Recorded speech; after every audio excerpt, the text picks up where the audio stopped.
I'm just a poor wayfaring stranger traveling through this world of woe, and there's no sickness, no toil, no danger in that bright land to which I'll go. Well, I'm going there to see my father. Well, I'm going there, no more to roam. I'm only going over hillside. I'm only going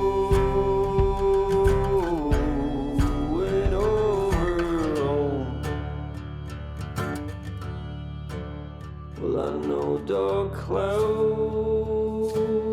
will gather round me. I know my way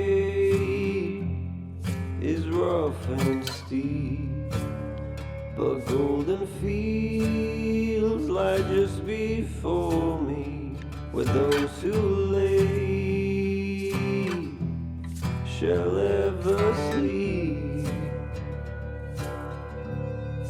Well, I'm going there to see my mother and all my loved ones who moved on. I'm only going over hillside. I'm only going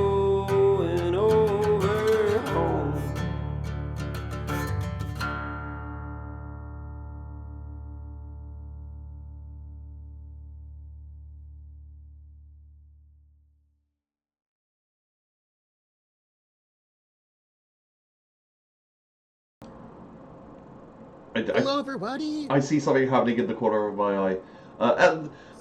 Wait, music. No. Panic.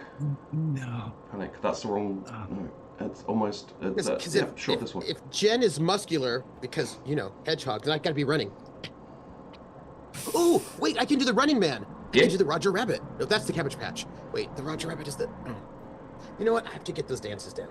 Hello! Yeah! And welcome to Overgrown episode number 5, which is labelled correctly. All of the ats on the Twitter announcement is labelled correctly. I think this is the first time I haven't messed up a part of the start. So maybe I'll get the intro right. No. So... Welcome to the Wander again. This is I've said it. Overgrown episode number. But nice mic. Is there something wrong with my mic? Is the mic bad?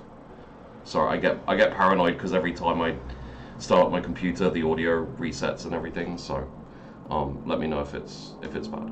Anyway, yes. Hello and welcome to the Wander again. This is a place where we make TTRPG shows, and we are currently doing Overgrown, which is a custom world but run using the root system very, very lightly. Those of you who know me know that yes, sometimes we do have roles, but we make no guarantees.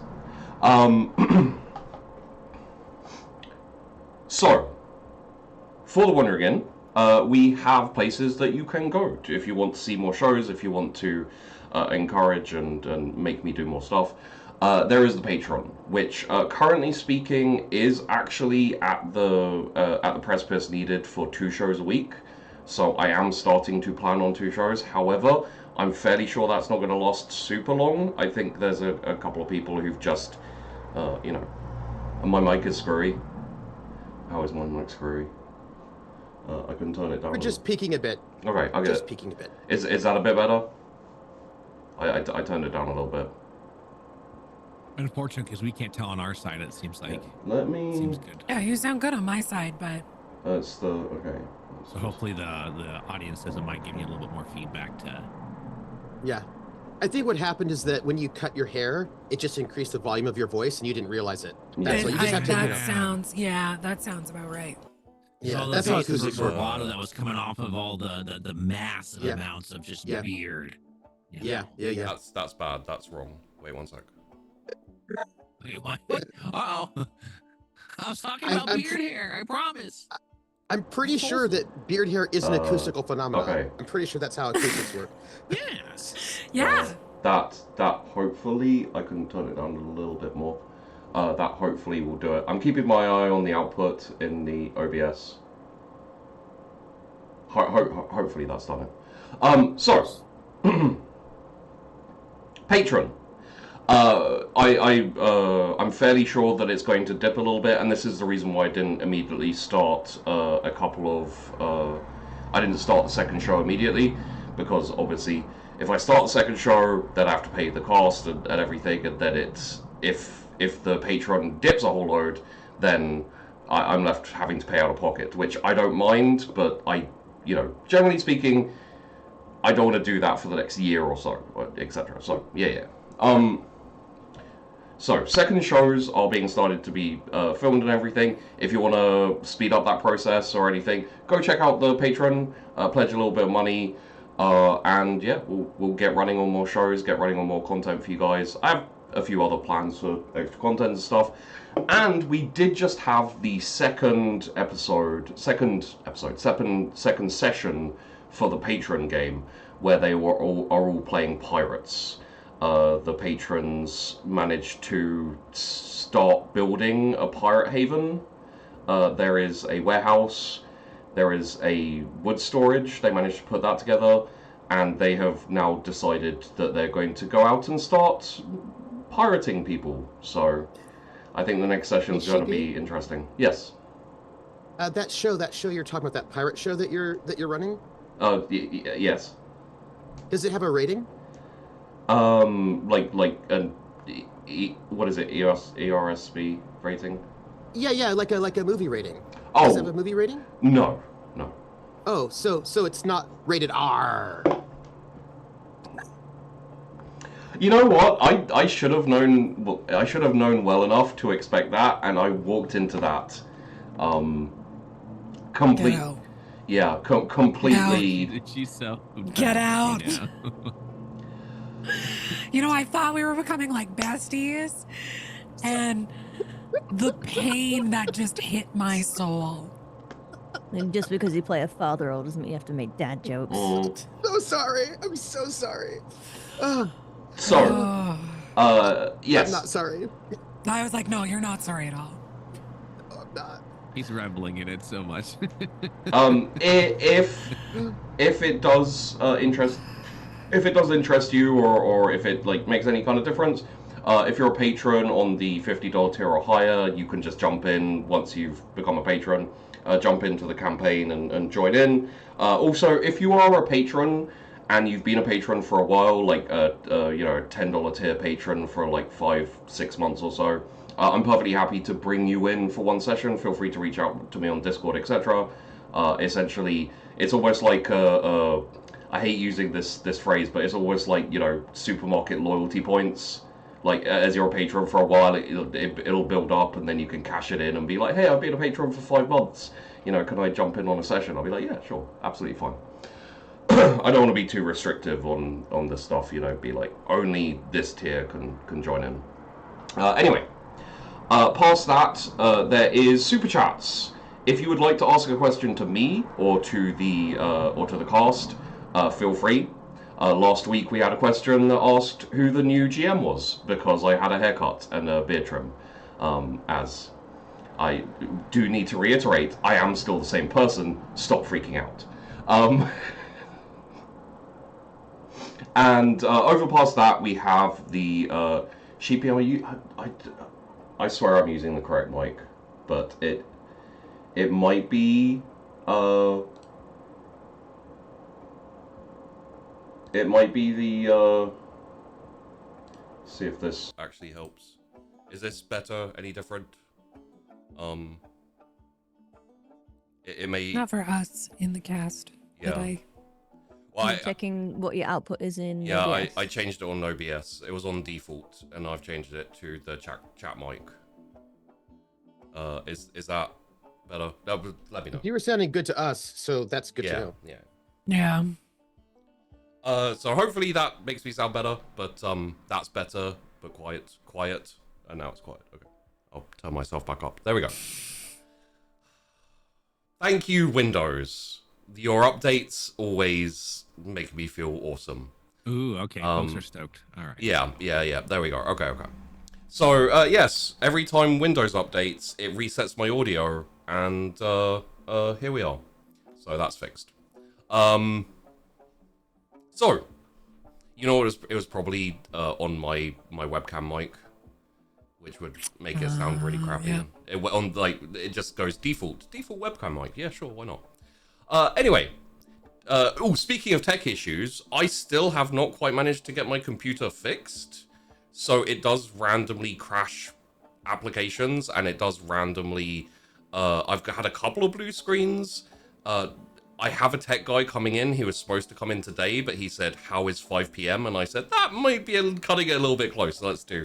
So I'm gonna be seeing about fixing it, just to give you a heads up. Hopefully it won't happen. It hasn't happened so far, but there's a possibility my computer will crash. There's a possibility the stream will freeze. There's a whole load of fun possibilities which we can look out for, but hopefully we'll be fine, just to prepare everyone for that. So yes, Twitter, if you want to see the announcements, I always put an announcement out when we do a show, even if I forget, and I do it like 2 seconds before the show starts, which I did last week.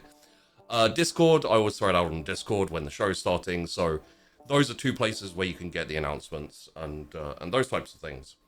There is also an additional channel which has 1 piece of content, which is me ripping apart a reasonably popular YouTube DM for their take on the 44 rules. It was just a whole thing. But yeah, I won't go into it here, but if you want to watch that video, it's over on the Extras channel. The Extras channel is going to be stuff like me talking about how I GM and ways you can GM, like communication between players and GMs, like how to set up a good table. None of it's going to be like the do's and don'ts of GMing. It's going to be like, this is how you can maybe make things better, to the best of my ability at least. And a few other bits and pieces. Past that, the only thing to really say is down below this video in the description is links to all these wonderful people. We'll have a chat to them at the end of the show, and they can shout out places of interest that they appear in, and things they might be doing in the future. And yeah, I think that's everything. Safi, did I miss anything? Cool. Okay, that's everything, probably. So, with that said, shall we slip closer to Bethlehem and start the intro to the show? So, last week, we started at the Cherry Ring. Everyone was enjoying the beauty and wonder and calm serenity of falling cherry blossoms, which is always lovely. As they kept going into the cherry orchard, they were starting to discuss and decide like whether they wanted to stay here or move on immediately. And as they were talking about, especially what to do with whether to ask Junior or like, you know, see what Junior wanted, Junior had wandered off and ran into a albino fox called Nicotiana, which I think has at this point been nicknamed down into Nico, which and Nico was wanting to leave. Asked if they would take.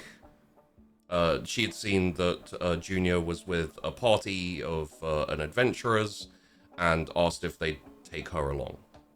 To which Junior was like, "I don't know, baby, I'm not in charge," and took Nico back.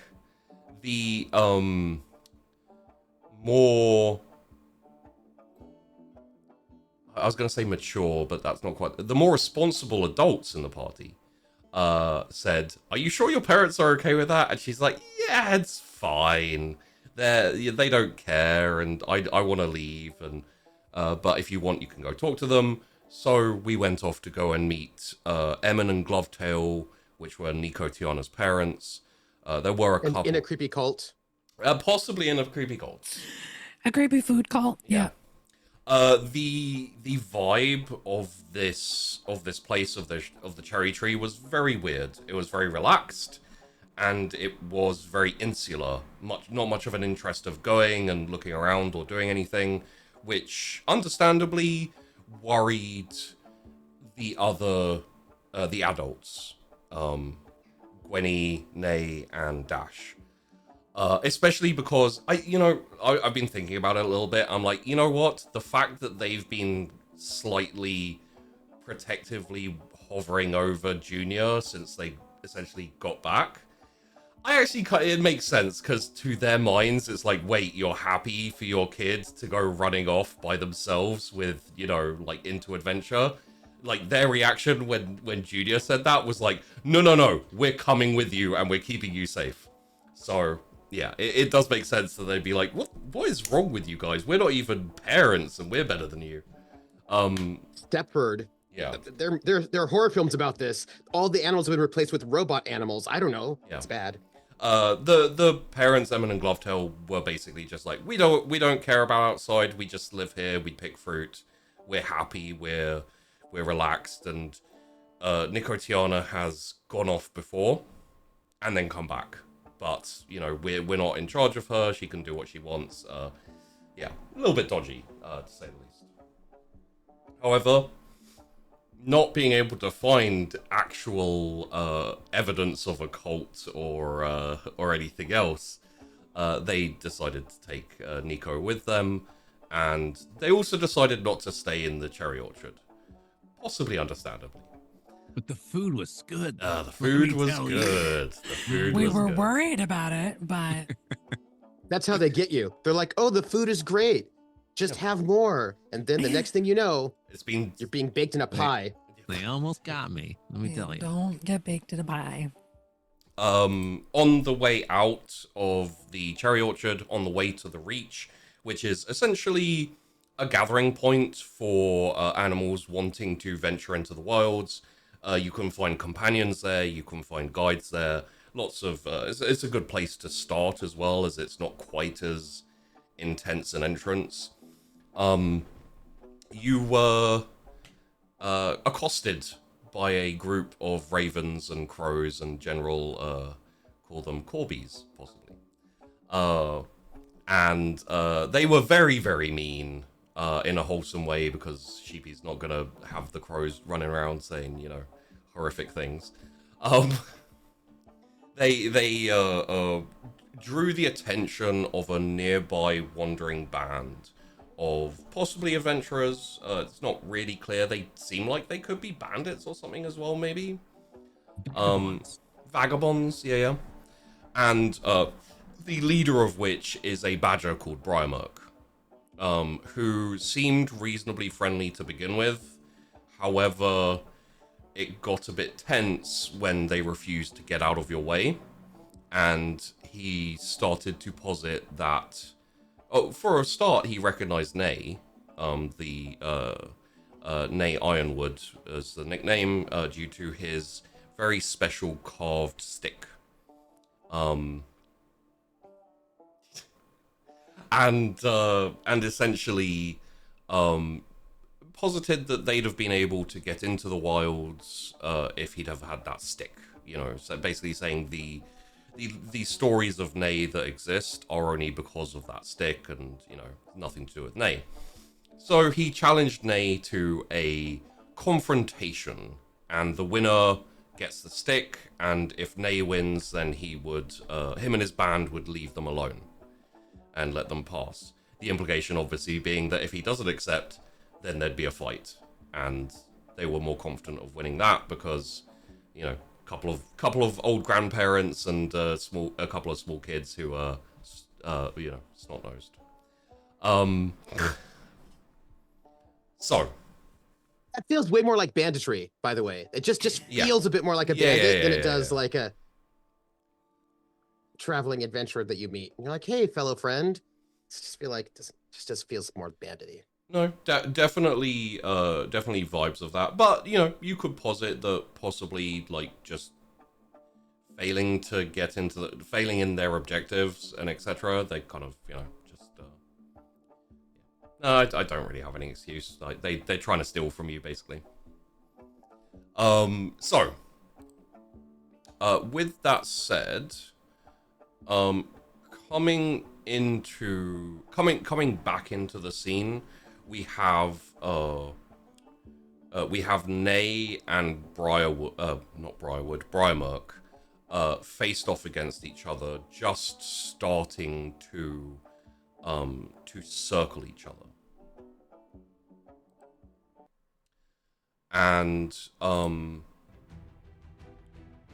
so if anyone, as this goes, if anyone kind of is injecting, like a cheer or anything, before we get going with the actual confrontation, I think it's worth saying for a start that there's a little semicircle behind Briarmurk, the badger, of his companions. I think it's, as I remember, I may have to look at my notes, but I think it was a hedgehog, a rat, and a couple of otters. And they're in a little semicircle behind him, basically kind of, I would say you'd be able to tell that it's half-heartedly, partially, cheering him. They're not, like, fired up or anything yet. The assumption last time was that you were in a semicircle behind Nay, however, leaving it open to you, like, where you are and what you're doing. I'd said that rather than being in a semicircle behind Nay, I'd placed myself sort of like on the side. If there's like a big circle, right? Yeah. Big semicircle, and their side is up here, and then they have bad guy dude. Yeah. Sure, 80s bad guy with the pop collar, and then we have 80s good guy here. Rather than being in a semicircle here, I'm more like on one of the sides so that I can have a better sense of them, and if they decide to do something shenanigan style. Yeah. I can, interpose. As a sidebar as well, there are still ravens and crows kind of flying over you, like shouting insults. At this point, I feel pretty much everyone has like started blanking them and being like, like yeah, sure, like we're old and we're grey and etc. Question. I imagine that Dash and Gwynny are not super worried. I don't know, like, you've seen displays of strength and fighting ability from Nay multiple times before. This is another badger. I don't know how often you've seen that. Yeah, I don't know if we've seen Nay up against another badger or like fighting a large-sized animal. Like, we've seen strength, but from what, like, I don't think that we've seen him fight. Yeah, I'd say. Imagine we've seen him tussle against like predators when we were out in the wilds or something like that, right? But this is different, right? Because it's like a duel, and that feels different. I would say Dash is not worried about Nay beating this hedgehog, who I've decided is not particularly honorable, and Nay can take this guy out. I know. I'm just worried that the friends of this guy are going to jump in and make it an unfair fight or cheat. Yeah. Right. So I'm just a bit worried. I'm not worried about Nay. I'm just worried about there being an unfair fight or a possible escalation into a bigger brawl. Yeah. Okay. Yeah. I'm also curious for Junior, just like, because I imagine you probably haven't actually seen a proper fight in terms of, like, you probably had a few tussles with some of the other kids at the but I'm not sure you've. So Here's a question. How you have a sword like a rapier, I believe? Yeah. Have you ever, aside from training with dash and everything, like have you ever really, used it in combat? Nope. Okay. And then my final question here is actually for Dash. Like, it's more a question of how protective was Dash in training. Like, did you teach form and technique, or did you actually have like with Junior? Did you actually teach Junior via sparring? Or was it more? The thing you need to know is that if you don't do your job right, then the people die. Yeah. Right? That's the whole thing. You don't train just for, because we're actually adventurers, or at least we did a lot more of that. And you don't get to go and do nice forms when there's some sort of snake coming at you or something like that. So I would definitely 100%, while being protective means just sometimes you got to thump somebody on the head, Yeah. so that they know not to get thumped on the head when the person doing it is not friendly. Yeah. Okay. Just a little bit of over there. Oop, don't look over there. Yeah. I was distracted. Almost. Over there. Thump. Almost more like Karate Kid training, I guess. Than. Yeah. Why do we keep leaning towards 80 action? You need a training montage, damn it. Yeah. Yeah. Okay. Junior. So as I said, essentially, as we go forward, we're going to slide into the actual fight now. If any of you have interjections, you feel free to like shout a little bit of encouragement or anything like that. And obviously, if things do de-escalate or escalate into an all-time brawl, then we'll expand into that. But yeah, I just wanted to check in on everyone before we go into the fight. Can I ask where Gwynny is? If I'm like, if we have the circle, right, and they're taking up, let's say, 10 through 2, I'm thinking of myself being at like 9 or 8, like right around there. Yeah. Where's Gwenny? And where are Junior? You're taking up like 10 through. Like 8 through 9, like somewhere between 8 and 9. So I'm not right next to them, but like I'm close enough to just in case they get. I'm probably closer to 6. Like I'm not behind him, but I'm still with you. But I'm putting the little ones behind me. Yeah. Well, and what that means is you're like stood there in front of the little ones, and they're And like they can towering. see over They're my like head. towering over you, basically. Yeah. But like I'm putting myself as the buffer Yeah. and know that I can stretch out my wings and know if I needed to, I could grab one of them and fly away. Like And if I also, had to. In that case, as a little addition, Nico is probably slightly nervously clinging onto the back and hiding very slightly behind Junior, along with hiding behind Gwynny. So. If I remember correctly, though, I think Dash did direct Junior to some part of this circle for a vantage point. I don't remember quite where that was, but just if you remember, I want to bring that up. I think it would have been parallel, right on the other side. So if I'm somewhere between 8 and 9, I think it would have directed Junior to be somewhere between what, like 3 and 2 and 3, 4. or 3 Yeah. and 4. Yeah. And if that was the case, I just know I'd be putting myself, like letting Junior be able to see, but like still making sure that I'm protecting Nico and Junior. Yeah. And being a buffer. And then also this way, Nay can see us through his peripheral vision, just in case he needs to give us signs. Like we've put up tactical positioning is what we've done. We're not here to be like, oh, look, we're gonna have look at you, like in that. We're not in middle school. Yeah. Well, some of us aren't. Yeah, I was gonna say, yeah, some of us aren't. Yeah. You just like kick his ass. Oh no, sorry, it's wholesome. Kick his booty. Kick his butt. And now we're pirate referencing again. Arr.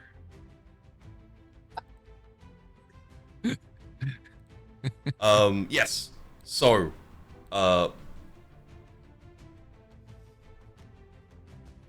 the badgers have removed their either bark or stone armor that had been adorned on them. Basically, gone down to pretty much just the regular clothing, like leather jerkins, cloth type stuff. And at almost the same time, they start to very slightly like circle each other in fighting stances. And there is very much a feeling of like feeling each other out and not wanting to make the first move.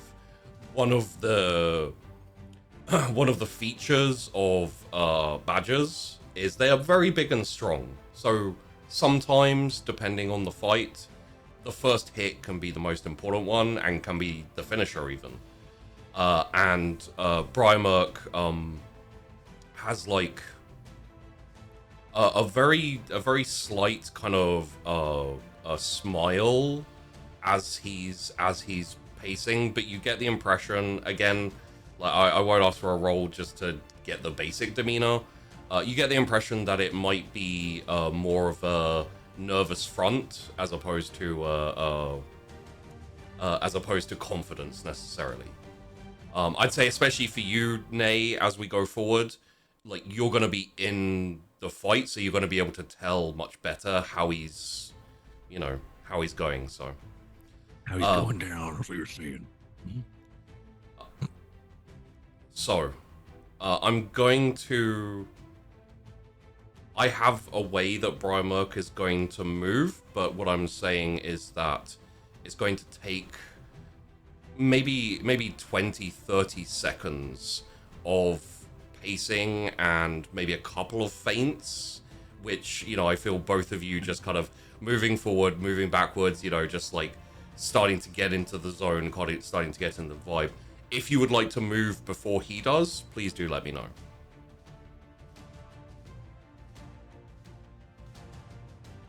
I'm surveying the land, checking my footing, getting my breathing down, tensing my stomach. Yes, I can do that. Okay. In that case, he is going to very suddenly, as he does another like forward and like feint backwards, as he kind of like goes forward and then feints backwards, you still don't react to it. It's still in the warm-up phase where everyone's getting he suddenly like drops down into almost like a crouch and like launches himself at you and like comes forward with both hands out, kind of going for like a grab towards your neck or to your shoulders, trying to like get into some form of grapple, you think. So, Nay, obviously knowing that the weak points of a badger, sees this opportunity that has been laid forth by Briarmerk, and also knows needs to protect himself. So he actually goes in closer so that the arms and hands can't wrap around the head and neck, at least initially. Yeah, so like getting nice and deep in there. The arms go over Nay, and your shoulder like goes into his stomach, and kind of like you push against him as he like rams himself into you. You hear this kind of like advantage that almost like he's overextended himself, so I'm getting as far into him as possible to hopefully now get where I have stable ground in this entanglement, this almost air wrestling of sorts. And so you hear this like heavy kind of grunt as you like ram into his shoulder, and the top of his body kind of like grasps air as you duck underneath and like jump into him there. And like you feel him kind of fold in on top of you as the wind is like pushed out of him, but at the same time you feel those hands that like swooped over you, they come around, and he grips around your torso and starts to like try and pull. And so also knowing that there's two ways that this be taken, right? Do I lean into my center of gravity because let alone am I a badger? So we're both probably equal in the sense of size, but I'm probably a much thicker badger because I'm so much older than him. I could just lean into that. However, I don't want to play into what he would like to do at this point in time. So instead of digging down into it, I actually leave the ground just a smidge, a little bit of a pop up, and as I pop up to kind of like loosen the grip a little bit, that's when I go ahead and decide to engage with a couple of hits just under the armpit. So I'm not able to get really far around because he's up and in me. Yeah, he's kind of I'm really trying to hit some of the sensitive areas to get his grip to loosen up.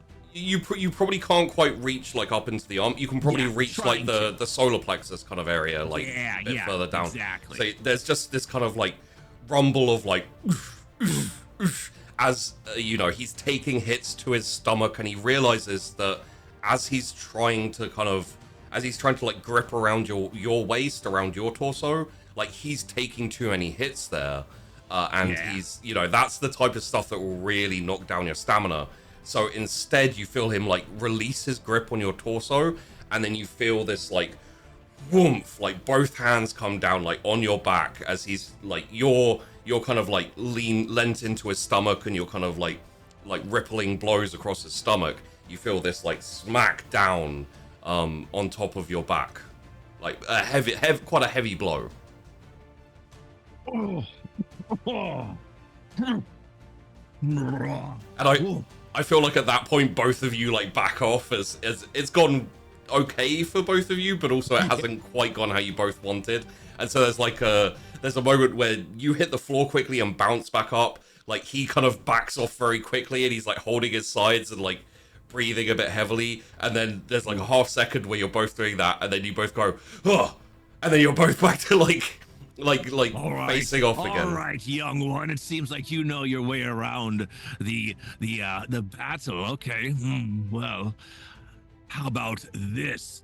And so what looks like I'm lunging at him, I start to run past him, actually. Okay. And in that process of starting to run past him, as if I was going towards his unit, his band of folks, like I'm lunging at them, I quick pivot right back at him, and again, I want to tucker this youngster out, which my thought process in this, as Nay is always trying to be tactical in his application of his size, is I feel very confident in my stamina. How do you feel confident in your stamina? And so I'm going to try to wear him down, because I'm not trying to kill him, right? Much different if I was trying to kill him.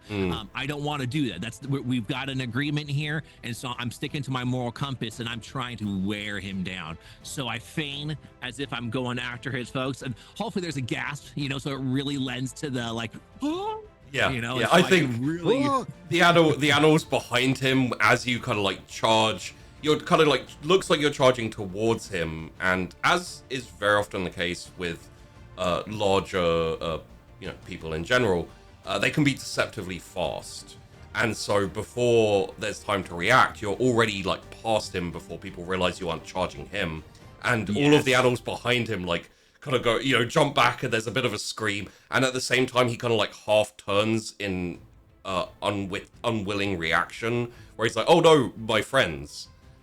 Yeah, exactly. And that was the hope, so I can engage again, get right back in. And this time, though, without his hands already in position, so I can really get a little bit further up there. Maybe it's only 2 or 3 inches higher up, but I'm really starting to hit those weak points that are going to start to take the wind out of his sails with my idea behind it. So I'm just really pumping under those armpits as hard as I can. Okay, so yeah, as he spins, you're already like, you cut your foot into the ground and really like use that as a boost to propel yourself in close again, and going for those like undercuts where you're just, it's like punching a chunk of meat, basically, like the training. You hear the slaps almost. Yeah, the slaps are kind of like resounding around this area, and immediately puts him into a defensive stance where he's trying to like guard his lower body, that area which really like knocks the wind out of you when you get hit. And I'd say like there's a good couple of seconds where he's just trying to weather the blows, before he kind of like jumps backwards away from you in an attempt to like create a bit of distance, giving him a bit of giving himself a bit of like breathing room.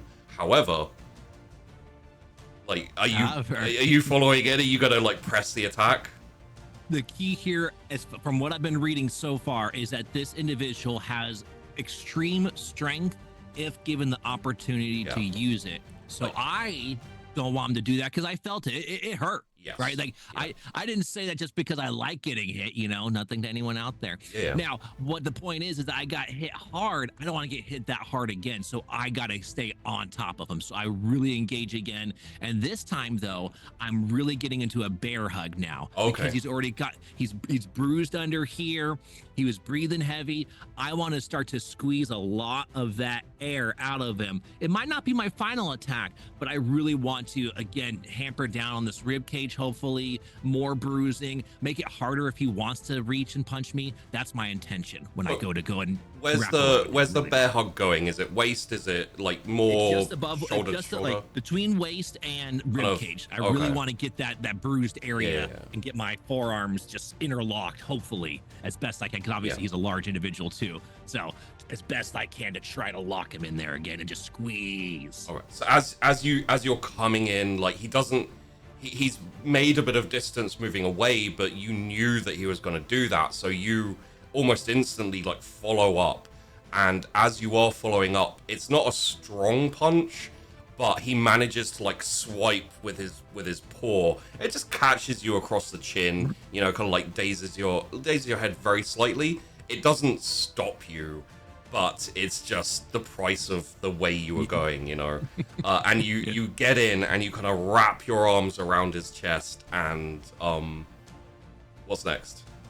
And from there, now that I have it there, and it thankfully I got in that position, I want to squeeze, but also knowing that I can't just squeeze because he's big too. He's strong. He's obviously proven that he's got tactile. He hit me, and I recognize that. So what I need to do here, again, to take advantage of my base, and I get kind of a little a wider stance, and I try to just, even if it's just a few inches, start to bend him backwards to start to stretch these out. And again, under the pressure, the hope is that he's starting to lose more air, and I'm trying to tucker him out, so that way it's harder for him to hit me hard. Yeah. Okay. Yeah, and I'd say you take a couple of like, they're fairly wild blows, and they're not planned. They're not, kind of like, oh, I'm gonna hit him specifically here. It's much more taken by surprise, starting to feel that strength like grinding down on his chest, the air being squeezed out of him slightly, but still, while they're not planned blows, while they're not precise, they are heavy. And you were right in that he hits hard. So like you take a couple of hits kind of to your back or to your side, you feel the, it's not the same way, but you do feel a bit of air kind of knocked out of you. You feel not winded, but just a little bit, battered, a little bit bruised there. But he's unable to really like get any sort of like position to really bring his strength to bear. So the hits are heavy, but they're not that bad. And as he keeps going and you keep squeezing, you feel a little bit of panic set in, and then there's probably like a second where the blows stop, and then you feel yourself pitching forward as he pitches himself back. He's essentially like collapsed his legs and he's falling towards the floor in an attempt to adjust the situation. Like, he's had a second to think, and he's like, okay, I can't bring my strength to bear here, and I can't find a way out of this hold, so I'm going to the floor. So essentially your point of action would be, you start feeling that you're falling towards the floor with him having wrapped around him, like your hands are going to be like stuck under him when he hits the floor. So I was hoping that we didn't have to get to this point of getting onto the ground, just because that's where it gets even dirtier, and the potential for, sneaky or, maybe hidden things might potentially come out. So even though I don't want it to, he's strong. So I can tell that, I'm going to have to go with it. So at the last moment, as I'm going with it, I try to find my best way to also bring my knee a little bit higher up so I can land with even more force On and more top of him. more cuteness on his body Yeah. to try to get more air knocked out of his system. So he's taking me with him. I'm trying to go down and brace and land a large body hit. Yeah. Okay, so you're kind of landing directly on top of him. Unfortunately, I'm off my feet now. Yeah. Yeah. Okay. So as you, there's a question for your hands. Are you maintaining the hold even when you hit the ground, or Initially, like Okay. I have it at first, but then I'm assuming he's going to do some action where it's going to probably it's going to loosen up from there because it's not the same thing as being up in the air. Yeah. Okay, so as you land with your knee. You feel more like, even more than before, you hear this massive grunt, this rush of air as your knee lands in his stomach, and as he takes like the full hit of going down, your hands do get a bit kind of squashed by his body, and also, unfortunately, by your force of landing. And then there's like a half second as the air is rushing, and then you feel like him moving beneath you. His legs like curl up towards you, and he kicks and pushes at your like the knee that's like pressed into him, and he actually like does a full kind of jackrabbit kick where he tries to like kick you off him and like over behind him.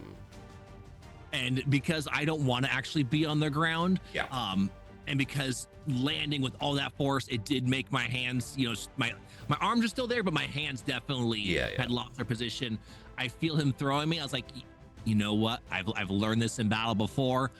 It's better to go with some of it than always fight it. So I just let it fling me. I would love to say I'm as graceful as I was as a young wee lad, but I don't land perfectly on my feet. I definitely get slammed onto my back a little bit. Maybe there's a bit of like a shoulder twist or something where you kind of land there and just kind of, you know, it hurts, but it's not like you didn't dislocate it, you didn't break anything. It's just like a bruise, a sprain, something that's going to like keep you going. It hurts, but I'm not out of my element still, right? Like all this was expected based off what's happening. So yeah, it hurts, but I'm not completely like, oh my gosh, it hurts. I'm afraid in the battle now. No, it's more like, yep, I deserve that, you know.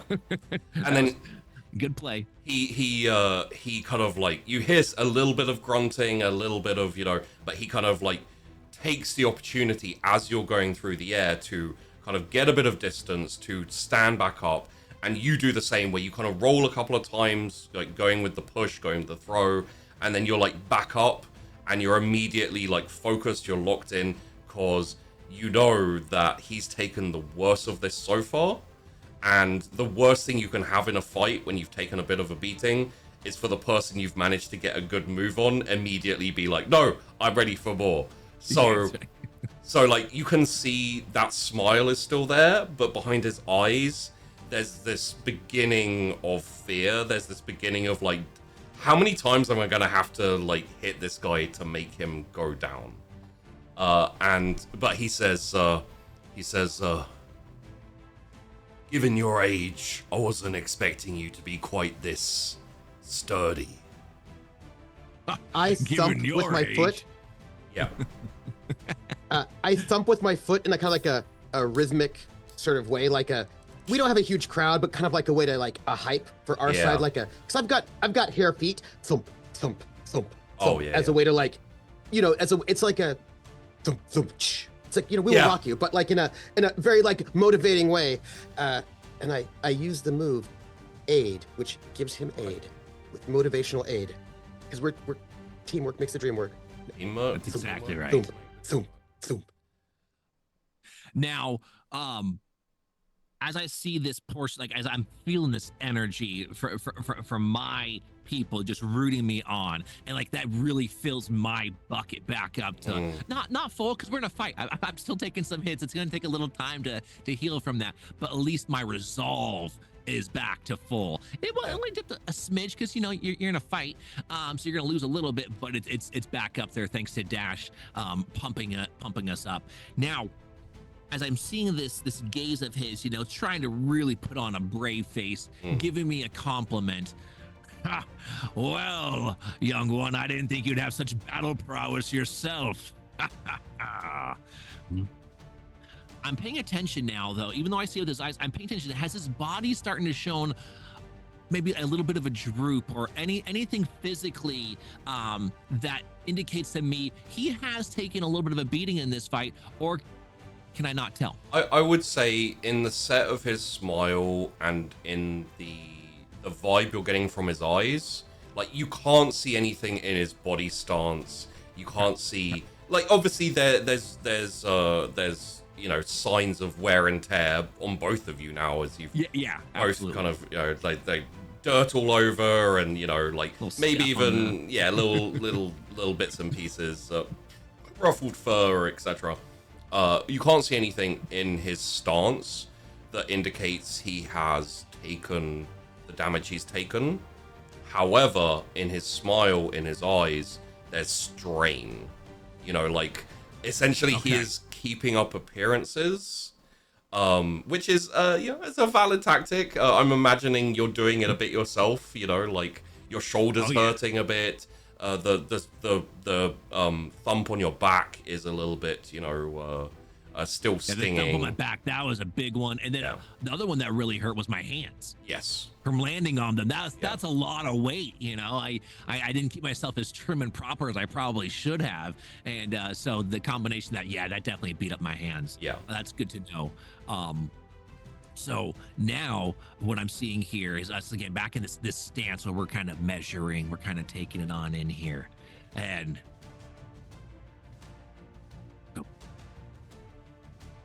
little one.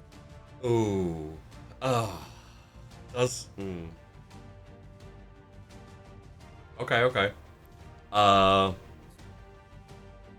trying to decide if he falls for it. You know what? I want to throw it to you. Okay. Yeah. Like you can probably tell that he is getting worked up at this point. Like there's a mixture, and you know when that fight or flight kicks in, it's very easy to like instigate a bad decision where it flips from fight or flight to just fight, and they make a bad choice. So you can tell that it's getting to him, and he's like trying to make a decision, he's trying to think clearly. If you'd like, throw out something a little bit more to make him snap. I thought you said that I was all stick and no bite.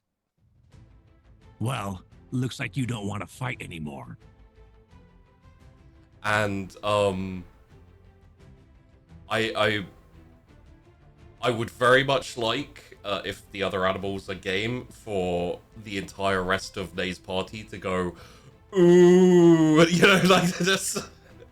I was thinking more. Yeah. I was thinking more like a, ha, that's right. Yeah. Just there's a lot of what's the word?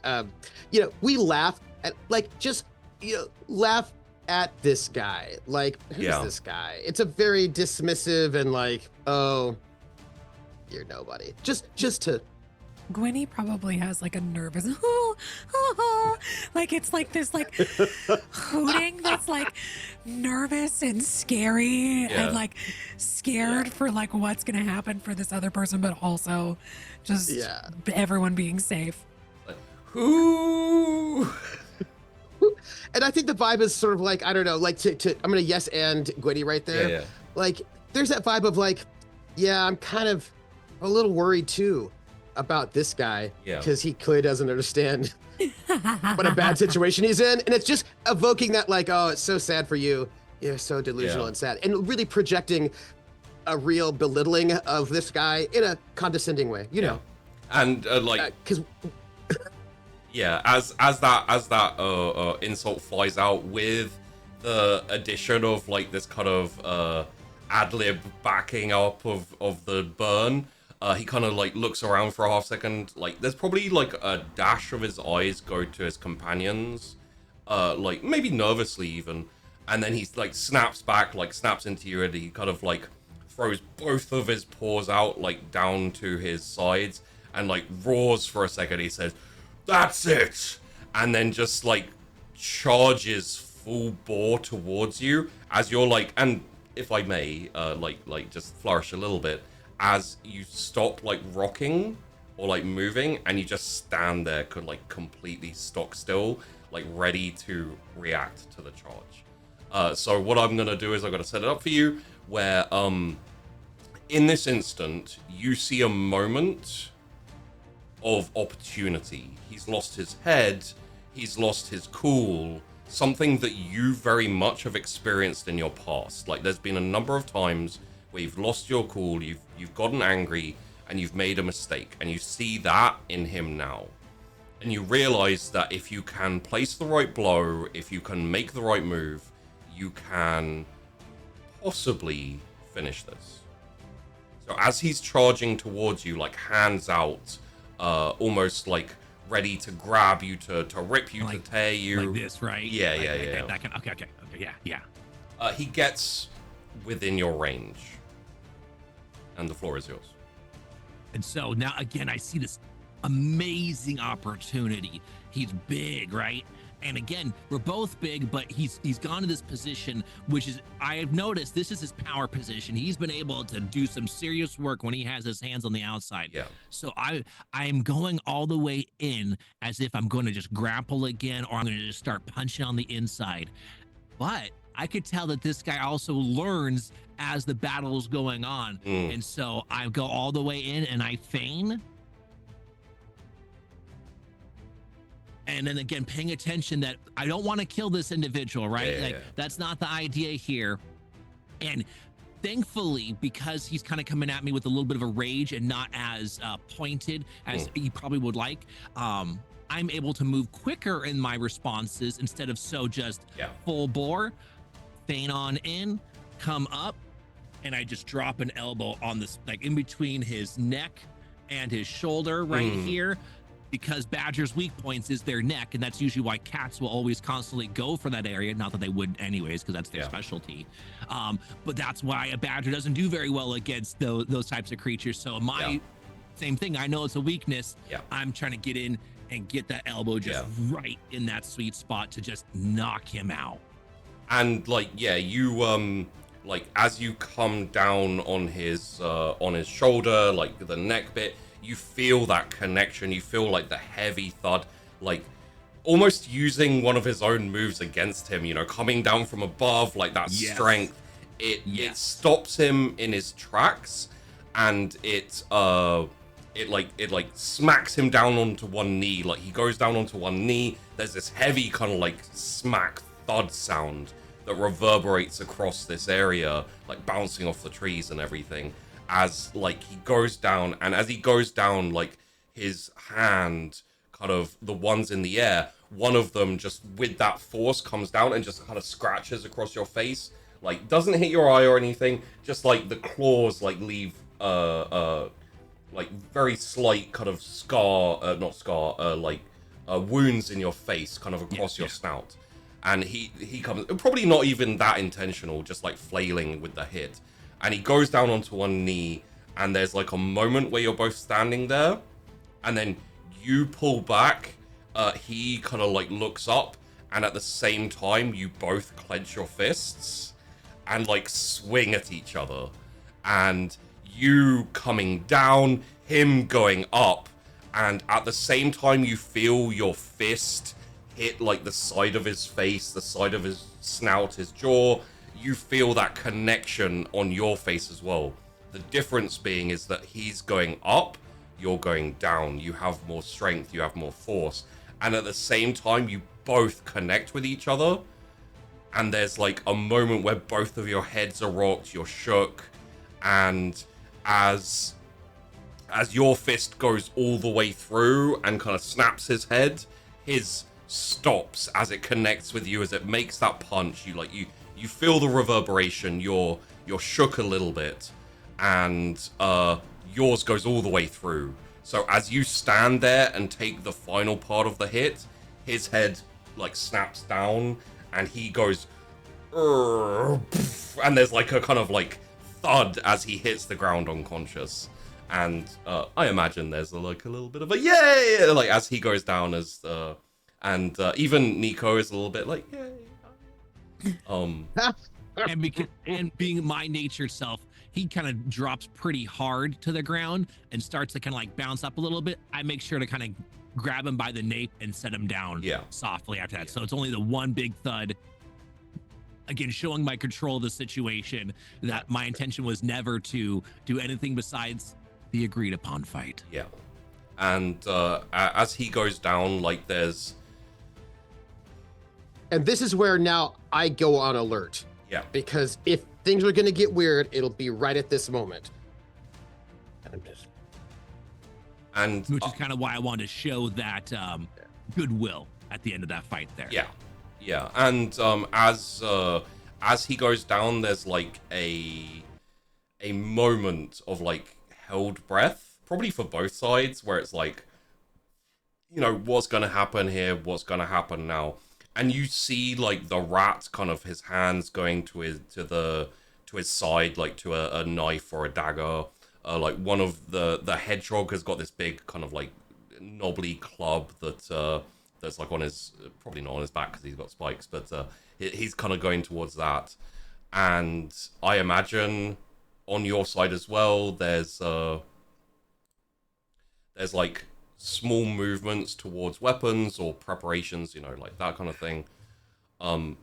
As that happens,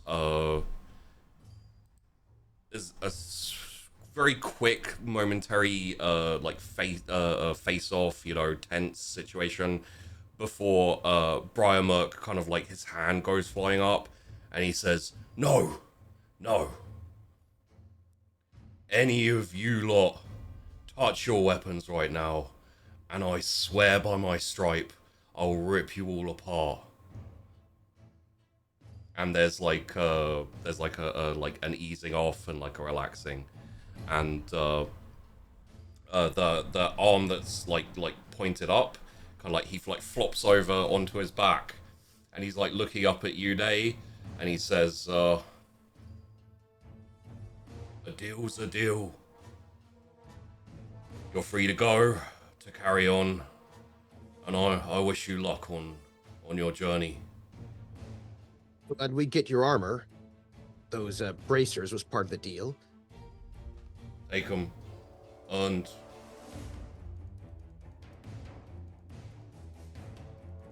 so I kind of relish in the moment for just a couple seconds longer, almost like, uh-oh, is that not enough for Nay? Like he made it feel like it's all good, right? Battle's over.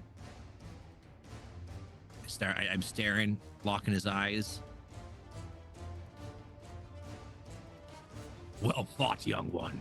And I reach my big old mitt out to him to at least prop him up from his laying on his back to at least sitting up. Even if he doesn't want to get all the way up, at least it's sitting up and pulling him on up to kind of give that camaraderie that, again, was supposed to be a fair fight, not just some battle.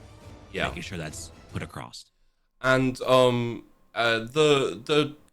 situation has de-escalated a fair amount. At least the animals have taken their hands away from their weapons, and there's not like a facing off against each other. And he takes your paw as you offer it, and you pull him up to sitting, and he also like, there's a significant amount of strength still there, but as he like pulls himself up into more of a standing position, he definitely is like wobbling, and he like puts his paw on your shoulder to like kind of steady himself for a second.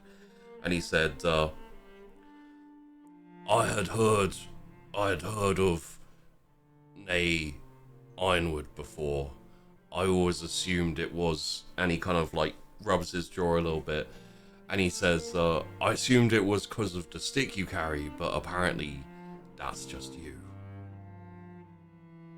We learn every single day. I'm glad to have taught you a valuable lesson.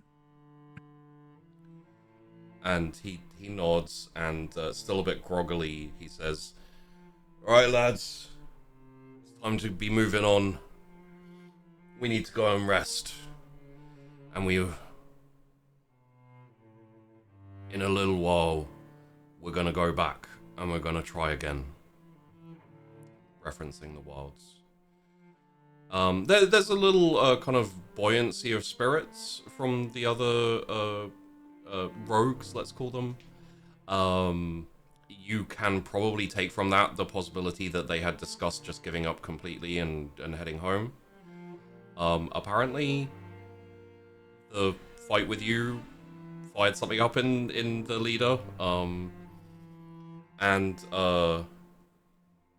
Like his next time you go through, try to avoid the Beaverton entrance to the wilds. Try getting a bit closer. Somewhere halfway between the Reach and Beaverton, there's a bit of a break if you want to get into the wilds. It'll take you to the lake. From there, you can move further in. And he, like, his head kind of swings over to you. Eyes are still a little bit fuzzy and kind of like hard, difficulty focusing. And he says, well, thanks, Grandad. And his paw comes up and like bangs down on your shoulder again, and he says, once you're done with your business with this group, we'd love for you to come out with us sometime. Maybe show us the ropes. Take us out into the worlds. Oh. You have to learn more discipline, be politer. But where are you based out of? We've been laying our heads down in Dennington. Well, maybe I'll come visit you in my travels, but you do well to take a lot more lessons from Nay here. I He knows a lot more than just fighting. My paw around him as he's even mid-sentence as he's talking, you know, and pull him on in. Look at this guy giving me credit once again. Anyways, did you say Dennington? I will want to meet up with you someday there. Mark my words. But it's more of like, not a threat. It's more of this, like, this connection now, being badgers, right? And this badgerdom, and what used to be a thriving kingdom of Dennington, right? Now is much more of a husk, at least as far as we could tell from the quick little glancing that we had done. And so I want to kind of portray that to him. Especially on the inside, one of the problems with Dennington is like no one technically lives there anymore. But it is a hodgepodge of catacombs and tunnels and caves, and like not only do more like not rogues necessarily, not not like bad people, but it's a very common place for the more nomadic adventurers to bog down, and the deeper you go, the weirder it gets. Like, you go down into Dennington, into the lower reaches, which is like where the kingdom originally had its core, like where everyone lived, and you'll start to find like the more weird nature creatures have made their home down there. Like the roots go all the way down into Dennington, and you start seeing like fauns, trolls, like nature spirits and all that kind of stuff, like down in the deepness of it. It is another place where adventurers do go, because there are a lot of remnants of the Badger Kingdom still down there. A lot of weird devices, a lot of weird like artifacts and things that can be found. So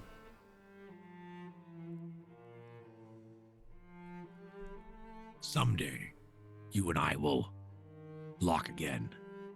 It'll be for good fun. And I try to smile. Give me a week or so to recover, and I'm willing to take another crack. That's exactly what I like to hear.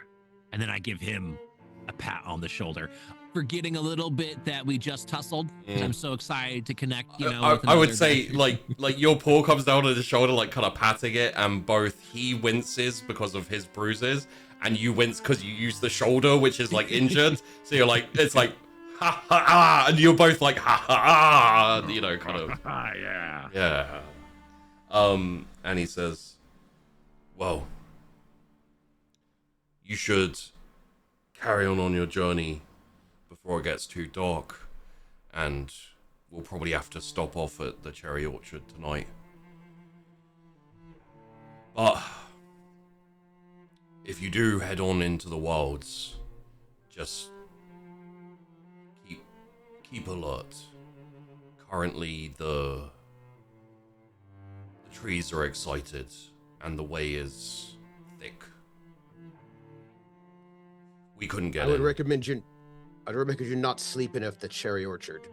Sleep outside of it. Just, you might go in to refresh your supplies, that sort of thing, but, I wouldn't go and sleep inside there right now. There's something has changed about it. And he looks at you a little bit questioningly, but doesn't actually question it. That's fair. It might try to get you to challenge stay. him to eat. Make sure you challenge him to an eating contest. Don't you forget that. It's the Badger way. Not sure I'm gonna be eating solids for a couple of days, as he kind of like massages his jaw. And then again, like, my brain's like, oh yeah.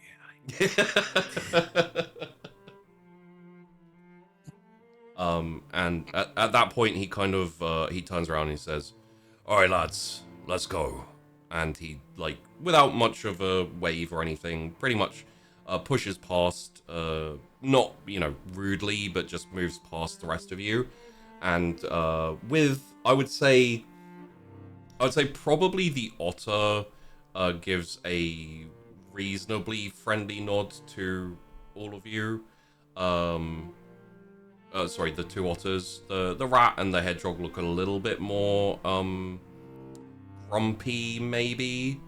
But they all move past without any type of incident, and probably a little bit of mumbling, kind of, you know, like sorry or something, whatever. And then just keep going. And yeah. I would say probably at this point, you feel like a little tug on the back of your clothes, Nay, and Nico's there, basically saying like, "That was very impressive." What? Me standing up for myself and my friends? Yes. That's what we do around here. But also the fight, you beat someone bigger and younger than you. Yes, not everything is as the eye sees. And believe me, my eyes don't see very well. And I make sure to do like a really good, like, you know, again, acting on my scent. But Also, Nico, I hope you learned the right lesson, which was not that this was about fighting prowess, but about heart and grit. he's very, very kind with the words. Plain and simple. I had a job. I did my job. And it's to protect everyone. Thankfully, I only had to protect myself. And I kind of calmed down too as I finished that, saying, like, from this like kind of bravado to, Yeah. And the adrenaline and kind of, you know, yep. And I would say probably, yeah, Nico probably, like, as Nay says this, like, spins around to Dash and says, Mr. Dash, what's my job? Well, that sort of thing, mostly I rely on Gwenny to make those decisions. She is one of the best judges of character that I know. She's got quite the mind. We'll see, I guess. But that I leave to Gwenny. Yeah, true. And the head, like, turns around and looks at you expectantly, like, wide eyes, kind of like, give me purpose. And Gwenny's just like, eyes went super big, like, Dash, how dare you? I'm just like still getting over the fact that my friend, like, okay, Gwenny's HR. You always have to ask Gwenny these things. Yeah. Well, what did you always imagine was your job? Well, adventuring. I don't think I've really... I I just wanted to go, so I haven't. I know the area, and I've always been good at finding my way. Well, to discover what one really likes, the best thing to do is to try them all. So, you could team up at different days. We're adventuring with each person and learn which job you really like the most. So you can scout with me or Dash, and you can hold down the fort and make sure everyone's protected with May. Yeah, come on, yeah. Or walk with Junior in the middle, making sure that like everyone's you're scouting and making sure that everything's protected and making sure that you're keeping the morale up. And we sing our marching songs. You do know the marching songs. There are marching songs. Mm-hmm. Dash is really good at teaching them, right, Junior? Indeed. But I think Junior should maybe teach Nico the marching songs. You always choose me, don't you? The expectant wide-eyed face goes from Winnie to Junior. I think I agree with Gwenny. I think that you two should be marching together for today and spending a bit of time with each other. Teach Nico the marching songs, and Nico can learn your flair for leadership, charisma, and the way you see the world. The dramatics. Well, actually, it's true. Being a good adventurer needs quite a bit of dramatics, and Dramatics? I don't know what you speak. I'm simply charismatic in nature, can't be taught. Definitely can't be taught. Nope. It was just sparkle, you know. Like the sun, right? Like the sun, like hitting like water. And it extra sparkles. Speaking of the sun, it's starting to wane a little bit. Ooh, we should get moving. You hear that, you birds? We're going.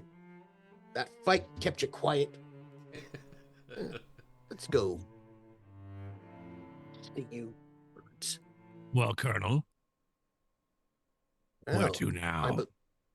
I believe that we are leaving in the hands of our junior, who is currently our sort of wayfinder, who's got that sense about him.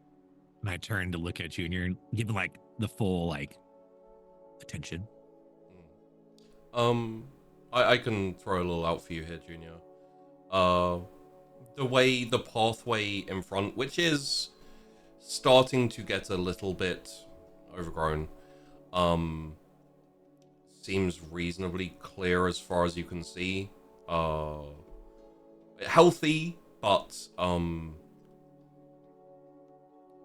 pretty much fine. To your right, down this, as you like look down this pathway, to your right, which would be in the direction of the Bone Orchard, it very much, there's health, like vibrant health, and then it just slowly starts to kind of fall away into nothingness. As you can see further, like a little bit ways in, you can see the start of some of the trees, which are just kind of either desiccated or leafless and lacking all types of green. Like at that point, it's not even about healthy or not healthy. There's just nothing there. And yeah, aside from that, I would say, majority speaking, everything seems fairly calm. Well, Nico, did you not say you wish to act as a guide? You said you've been out before in the area. Once I did get as far as the reach, but the animals there were strange, and I came back because I didn't want to be there by myself. Right. Which way do you propose is the best course towards the mountain tree? And she kind of steps forward a little bit, and like her neck sticks out a bit as she kind of like peeks in on the path, and she says, It looks quite calm down the path for now, so we could probably follow the path. Very good.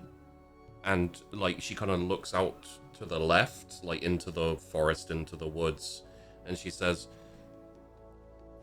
"We should probably stick further to the right, though, as it looks quite excitable in that direction. And when you look there too, like it's subtle, but there is definitely a kind of swirling nature to the energy out there, to the life. It's weird to say more alive, but what I mean is like more active. You know, it's actively, the energy's like swirling there, I think is the best way to describe it. Generally, that's a sign of, it's not really an incursion because it happens all over the place, to a minor or lesser degree. Call it like a pulse of life or whatever. Every now and then, even out here, even around the hearth and further north, trees do wander around. The vines will try and like tie you up. The undergrowth will go crazy and like go about head height, like all this kind of stuff. It just very, very much like, you know, storms and things like that, like rain.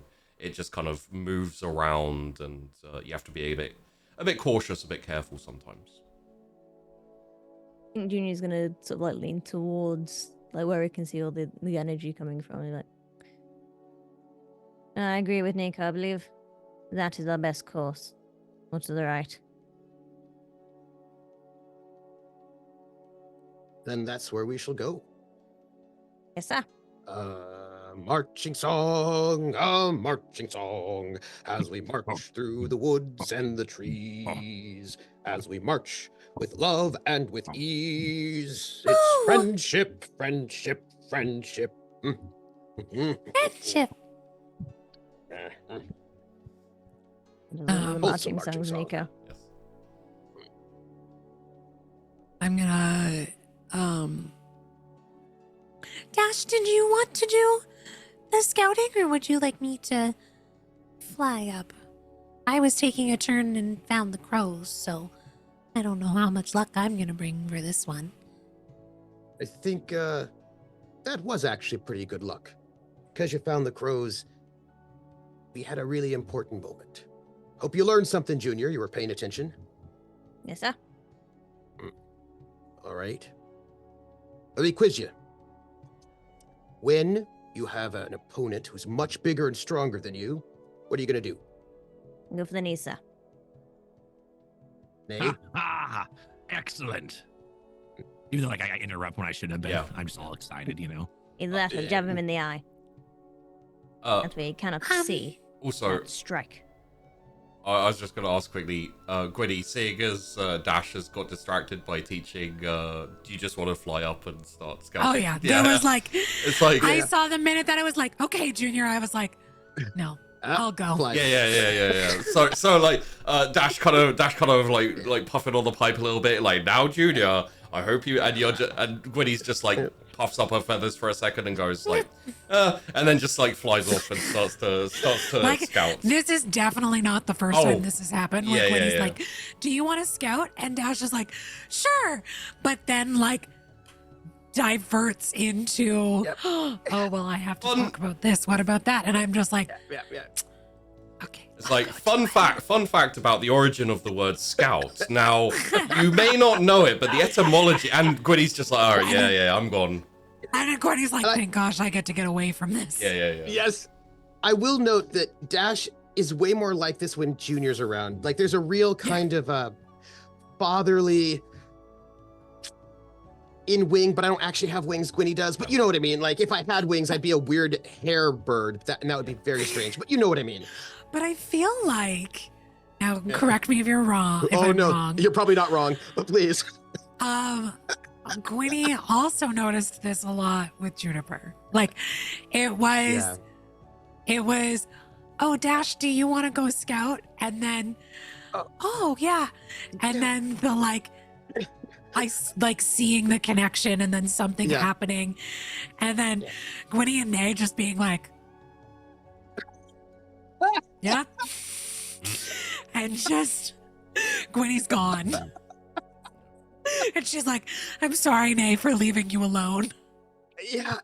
I And feel like since the I'm used to mid-range, right? I feel like the mid-range when Juniper wasn't there anymore, but we didn't have Junior coming with us. I would go off scouting, quite often, but like these bookends, right? Back when I'd often just get distracted by Juniper. Now I'm like distracted by making sure Junior's got all the tools that he needs to go and be a fine young man in the world. Yeah. And since I can already tell that, Gwen is going to fly off, I'm like, wait, can I have one of those candied walnuts? I mean, I did just use some energy. I mean, there's still like half of the pouch. Just don't eat them all and save enough as a treat for dinner. We can try and scrounge some more and I can make some. Just give me one. I think there's some maple trees around. So. They're in your pouch on your back. Think I could see back there? You think I'm gonna carry those while I go flying? They're I just walk past, grab a wallet out of his bag, puts it in his hand, and goes back to Junior. See, here's the thing. It's not just the eye. You've got it. What Nate did was wore down his energy, and you are young, fast, and strong. Run circles around him. And like, as we're sort of like walking, goes through the whole like, let's learn the lesson that Nay gave us, which was about wearing them down. And just, so, like, there's that. I will say for a moment, Nico is essentially mostly with Junior, but also because Nico is new and maybe doesn't know better, is there listening avidly to Dash, which may be spurring Dash on a little bit, having someone who is fully engaged in the lecture. So in that moment, feel free to expand on that, or also to make up a few more marching songs as Sheepy is running away for half a second, and we'll be momentarily right back. And I think that vibe-wise, there's like I think the Colonel has always been especially attentive to Junior, right? Like there are lots of animals in the hearth, but Junior gets a lot more push-ups, and then also stories, and just a little bit of extra, right? And so the Colonel's there, but Nico's there, is with there trying to be a good mentor, but always has like Nay, like in a place where Dash can see Nay. Like Nay's like a really important sort of like anchoring touchstone for Dash, right? Even though like he's doing his thing, but there's always like, oh, Nay's there, so everything is okay. Right, like he gets to sort of relax and do these things because Nay is there, and that is like a thing that is always really important. And it's what Nay wants too, right? Nay wants his friends to flourish, so that way he can watch them and vicariously live through their awesome achievements, and to him that fills his bucket, right? So he's this gruff, and that's why he's kind of off to the side, because he likes to watch everybody else do all these really cool things, and for him it's like, yeah, look at them go.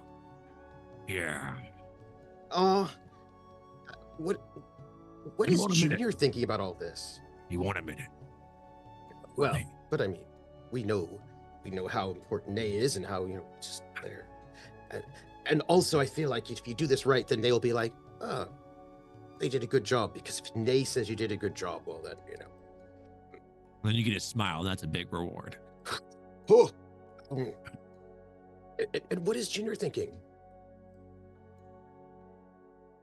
Just trying to hold it together with some gender victory. It kills me every time. My character. What have you been doing? Nay was smiling. Nay has the best smile. I know that some people think it's like a murder look, but yeah. we know Nay. It's not a murder look. It's a look of friendship. It's such a rare thing. No, but have you seen him? He's so cool. It's a very good badger smile, because if a badger was anthropomorphic, it's how I imagine they'd smile, which would be kind of terrifying. Added on to being Nay as like, Ooh. I suddenly realized I don't have my outfit on. I'm not sure where my dog hat is. That's why we don't know who you are. Yeah, that's true. Yeah. Who is this strange feller? So I don't know. I will, if I find a second to just run into the other room, I'll see if I can find it quickly. But for now, you are heading down the path towards the Reach, which is you three have been there before. The elderly animals, let's call them, the senior citizens, as it were. How about well-aged, vintage? Yeah, the vintage. Seasoned? I'm actually not that old for how old I am. In our Me prime. neither. That's Yeah, we're As an all three of owl? us. I'm an sorry, owl? but do your knees creak when you guys stand up? in Well, real I mean, life, that's or normal. because yeah. Yeah, I was like, IRL? Cause My knees don't creak, they crack. But yes, you have been to the Reach before, so it's been a while since you've been there. I don't think even Dash would have delivered any mail there, probably. Not since you got back, at least. Or maybe once, but like, 8 years ago, Yeah, 6, 7, like some long time ago. I imagine. The Reach is an interesting place. Which, feel free to, as I tell you guys what you already know as characters, feel free to, like, impart this onto Junior, who just hasn't been there at all. So, it was originally in the Mouse Kingdom domain. It was on the edge. And, from what stories remain, it was kind of an outpost or a fort or something, maybe, offsetting the Badger Kingdom. There obviously wasn't, like, some big war or, there wasn't anything horrific between the two. But there were tensions and, sometimes you make a statement. You plop down a fort and you're like, this is our land, don't come any closer.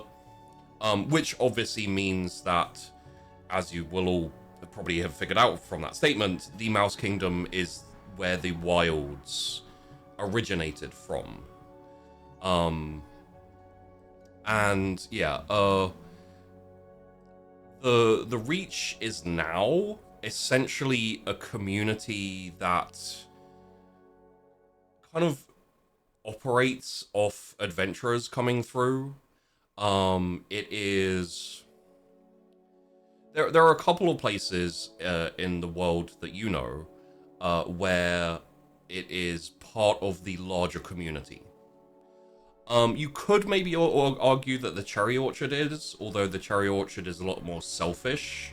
It harvests a lot of fruit and it does trade out, but it doesn't exactly do it for the better benefit of everyone. It's quite insular. I would say probably the Long Runners and the Ranger Hold are probably the two other places like this, or the two other organizations like this. The Reach is made up of animals that do their best to keep the wilds from encroaching further, as it does keep trying to grow. It does keep, like, building up energy and then kind of like bursting out. And also to help adventurers have a place to rest close to the wilds, either before they go in, when they get back, or if they fail. And very often that involves a lot of moving around in the area. You can't really put down a home and stay there. A lot of them live in holes in the ground, or they, quick shelters put up, then torn down, or overtaken by weeds and leaves and vines and everything. So, as you walk into the Reach, this is what you're presented with, like animals running back and forth. There's a mole is currently, like, kind of waving his paw in the air, like clawed paw in the air, saying, "Oi, now everyone, we've got another set of vines coming in down that way. We need a group of people able to push it back. We're gonna cut, we're gonna tear, and we're gonna pull it up." and there's like a band of like 5 or so kind of come forward and they say, yes, we're free. And then as you're kind of, I'll say for the sake of it, like you come up to the area where you start seeing this, you just pause for a second, you kind of take in the scene for a moment, and they run off down towards the direction, you know, where a bit further away off into the woods. The majority of this area, there's a few quite large trees that are just kind of sat there, and then most of the people are little like huts, little lean-tos and things like that. And the majority of people are either in the process of moving or are taking a moment to like cook something up or joining a band to, you know, go and cut back the woods or the forest. I don't know whether you want to just wander in and sit down or what, so I leave it to you how you want to approach this. I think we hail them. Hail! Because we, you know, announce our presence that we're arriving, you know, politeness. Yeah. Have all of us announced our presence? Because I'm assuming Gwenny's still in the air. Because she was out scouting-ish. Yeah. In some breather space. I would have for this, I would have assumed a fair amount of walking as, you know, you're talking and etc. Yeah. So Gwynny, you could have 100% seen that they're, you know, close by, like come back, given them a vague outline of what's going on, which is why you're not surprised by the activity or anything as you walk in. If you hail someone, it'd probably be a hedgehog, most likely, who just, you know, is running back and forth and just like a bundle of sticks kind of stops and looks at you and says, you're adventurers, yes? Ooh. Planning on heading into the wilds? Indeed, we are. Well, seems you've got some trouble. It's pretty much normal. The wilds is a little bit more excitable, a little bit more lively than usual, but it will settle down soon, and, you know, everything will be back to just regularly chaotic and hectic.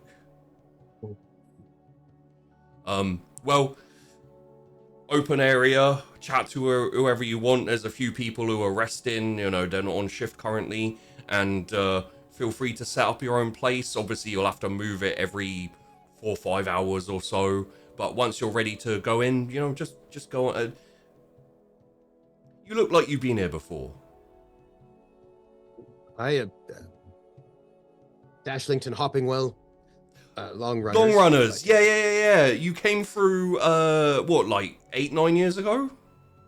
I think 7, perhaps. So 8 and 9. I think 7. It's been a while since I got a package for here. Yeah. You and he kind of looks at all of you and says, yeah, that's right. You came through, and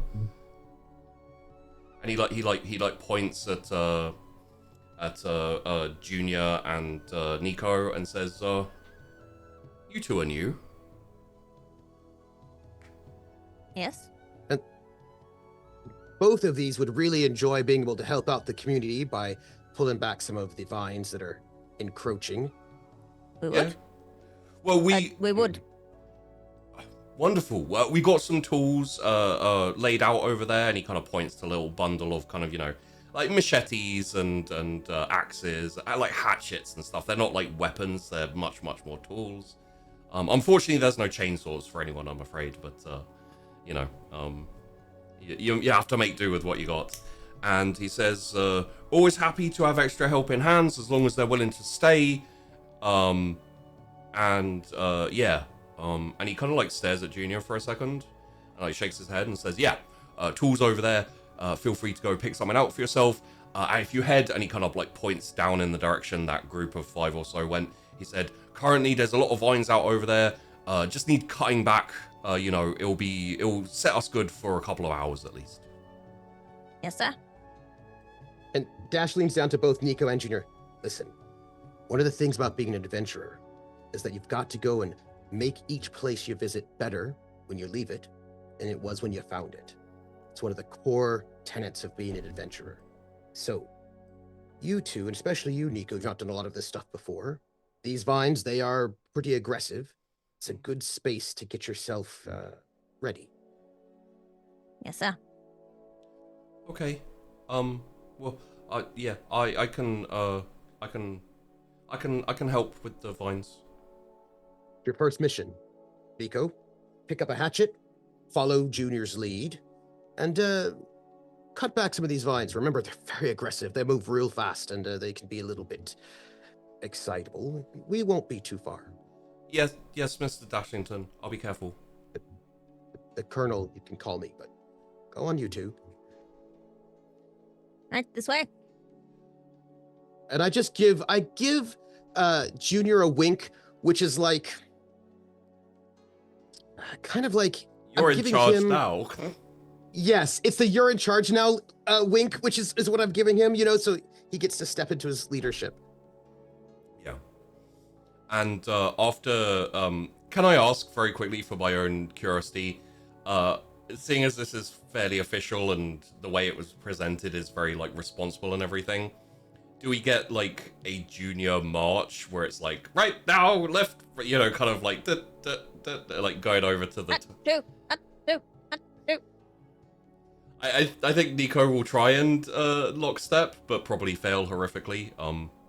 And maybe... Your other left! Oh. There's only one left, sir. I know, but Nico hasn't figured that out yet. Other left. Oh, Nico doesn't know her left from her right. Oh no. When the kids, Junior, when the kids have moved off, the hedgehog kind of leans in slightly and says, so, your other companion, she's not here with you either? No. She got lost to the wilds. Oh, I hadn't heard that. Both don't. Yeah, well, unfortunately it does happen, and I'm sorry for that. Well, she's still out there. We just need to find her. It is something that happens. An animal will go wandering in the wilds for years sometimes, and then one day they just step out as if nothing had happened.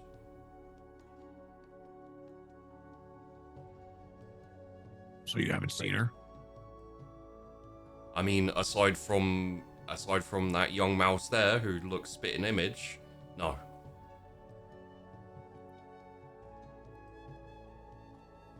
I just nod.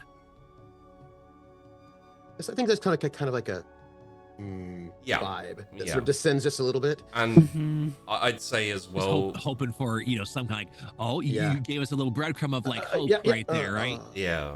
I'd say at that point too, without really saying anything, but like exiting tactfully, the hedgehog kind of steps away and moves off, and like he walks quietly away for a little while until he's like respectfully far away, and then you hear him being like, "All right, everyone, we got more vines coming in, so we need more people on those vines over there." And he starts like shouting and ordering. Like, there's a very one thing I'll say, and it's probably something you've noticed before, like, interestingly, even though the cherry orchard is somewhere that is almost like frozen in time for like the trees and nature and everything, this is a place that never changes.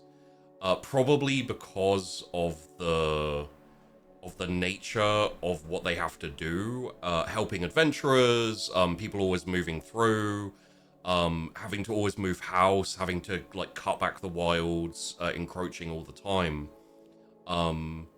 They are a very like close-knit community. Like you can't, like, even now, having been here a few times and being here again, you can't really tell like who's part of which family unit or who's with who. Like, everyone is just kind of, if someone starts moving their house, everyone kind of gathers around, starts picking things up, helps them move, like all that kind of stuff.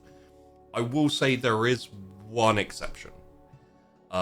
Towards towards the sideways, kind of out of the way,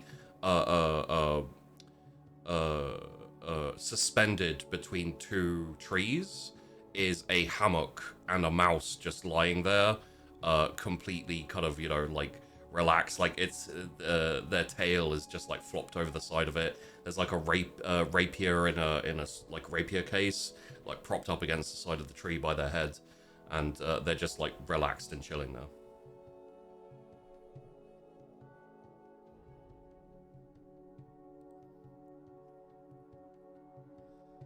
Winnie, Yes. you seem like you're a bit tired or something. Do you want to sit on my shoulder? I'm not as big as Nay, but you know, you could if you wanted. That's a very kind offer. We can, yeah. As long as I'm not gonna hurt you with my talents. No, while I'm holding tough. on. No, just if you wanted, just Tough guy. I like it.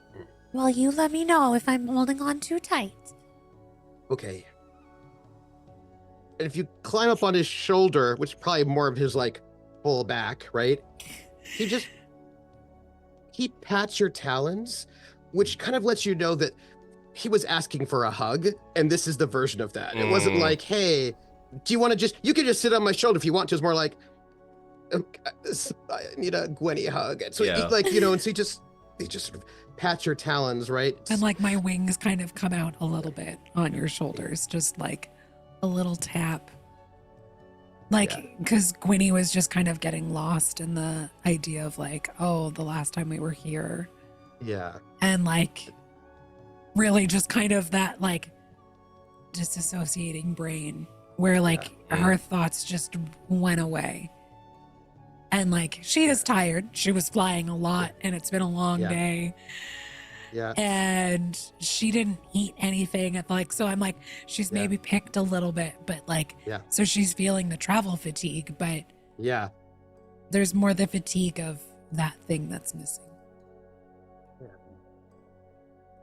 And in this time, I've already said, funnily enough, almost a little bit different than you would expect. I actually have started to walk towards this hammock mouse while these two are caught in their little conversation. Yeah. I don't even know if there's any spoken words. I think it's a moment. Yeah. So while they're having this moment, I'm just kind of slowly lingering on to the next little area. You can hear like very slight and vague snores from the hammock.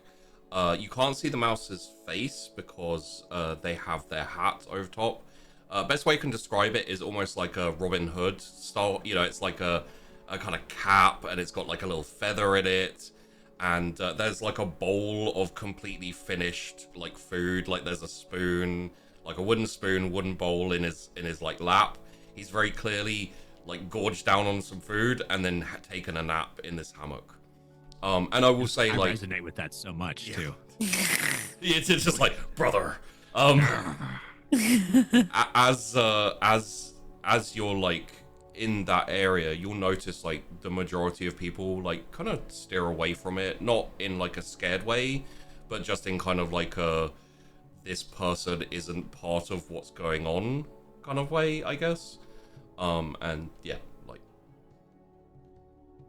And in the process of me getting closer, you know, my eagerness and some of my, you know, thought process of where I kind of get lost, you know, is a little bit more of that same kind of look, but with determination as I continue to get closer to this individual and again appreciate their need to gorge themselves before a nice fine mighty nap.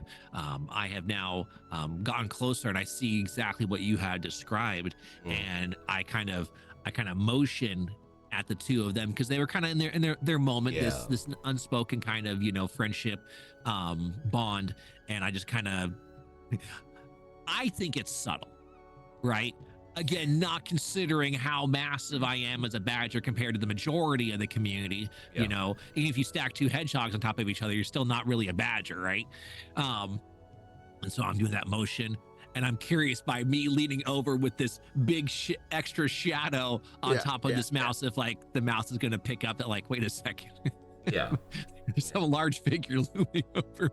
Large figure looming over, nothing happens. Like he just keeps softly snoring, and yeah. So there's no kind of like reaction or anything. Then I wait to see what these two do. I think you call us, right?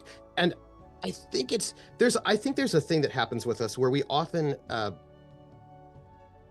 everybody takes the lead in different moments. We're very kind of like, improv contact dance that way, right? Where everybody's sort of like, when somebody moves forward, the other people sort of like go to support, right? There's like, I think there's like kind of a really lovely sort of dance that happens within all of this.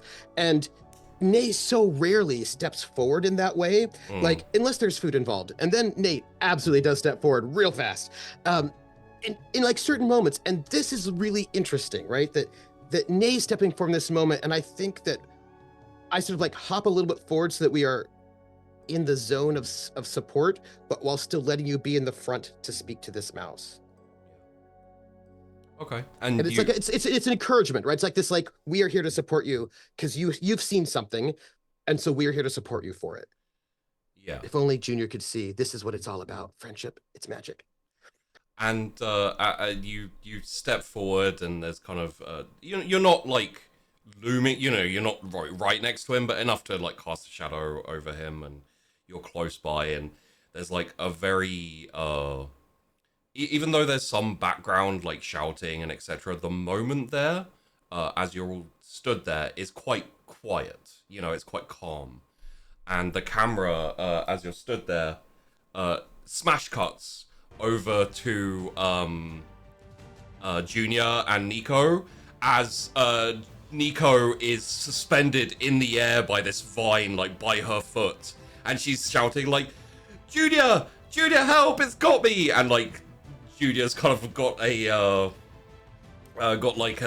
machete and is like fighting like against these like vines. I told you not to let it get you. These vines that are like coming out of the woods, coming out of the forests, like octopus tentacles, kind of like blah, blah, blah, blah, blah. Put it down, great fiend! And like you jump forward and like cut through one of the vines, and you hear like a scream like ah as Nico is like loosed and falls down into like this pile of like leaves and undergrowth. And everything. Junior's gonna run forward as if to catch her, and then realizes she is much bigger than he is, and he gets squashed. Well, it not that much bigger, but definitely a bit larger, and you kind of get like this kind of tumble of her and you, and leaves kind of like fly up into the air, and yeah, there's a moment where you're both kind of on the ground, and Nico like looks at you and starts laughing slightly, just kind of like, is this adventuring?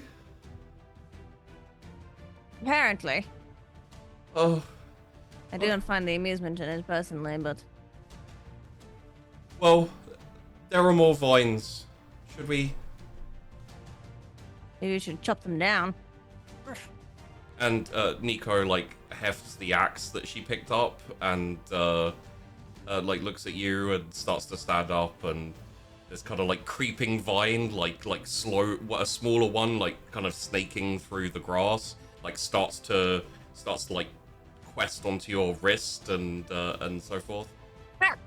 And you just like and like cut it apart, and yeah, it like immediately like a rubber band like retracts back and like scoots away. Should be careful with these. They are scheming and devious. Okay, I think I'm ready. Just be careful, because they can wrap around your foot, so you have to look at the ground. Be careful, too. you're telling me to be careful. You're the one who's suspended up there like a piñata. That wasn't my fault. I didn't realize that there was one on the ground. I was focused on the flailing ones. Yeah, look. Must be prepared for anything. Any attack, any scheme, from any direction. Must be prepared. Plus, Mr. Dashington put you in charge, so technically it's your fault that I got caught. And I should not be assuming responsibility for your shortcomings. I thank you. Oh, okay. Right. Okay. And then you, there's like a moment where you both kind of like turn, heft your weapons, and like face this kind of, you know, swirling mass of green energy, and you know these vines which are just filled with this kind of like pulsing green light. And you both pause there for a second, and then you both charge forward, and the camera smash cuts again back over to Dash and to Nay and to Gwynny. Looking over this mouse in quiet, solemn consideration.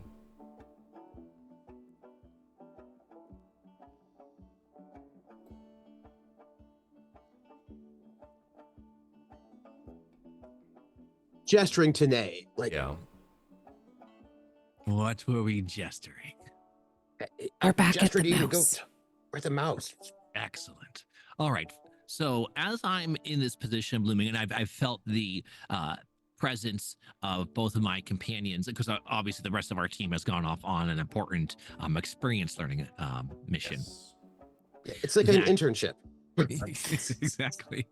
Can you handle this? Okay, good. You're ready for adventuring. I'm drawn to this individual, and I can't explain it because it's not like I have some innate ability or latent power outside of my physical strength, let's say. But I feel I need to know, either I need to know this mouse, or I need to know what looks like a mouse. What do they know? Because it feels like they're sticking to a different tune than the rest of the area. I need to know more about this. I will say as well, like, while you don't have any innate ability like Junior does, you have experience, which does count for a lot in these situations. And also, in these type of situations, it is very clear to tell that everyone, even though they live here, they are still, you know, they're still worked up by the things that happen. Their daily life to them, you know, they're used to it, but they still have that kind of panic of, you know, oh no, the vines are coming again. We're going to have to move our houses. You know, we're going to have to do this. We're going to have to do that.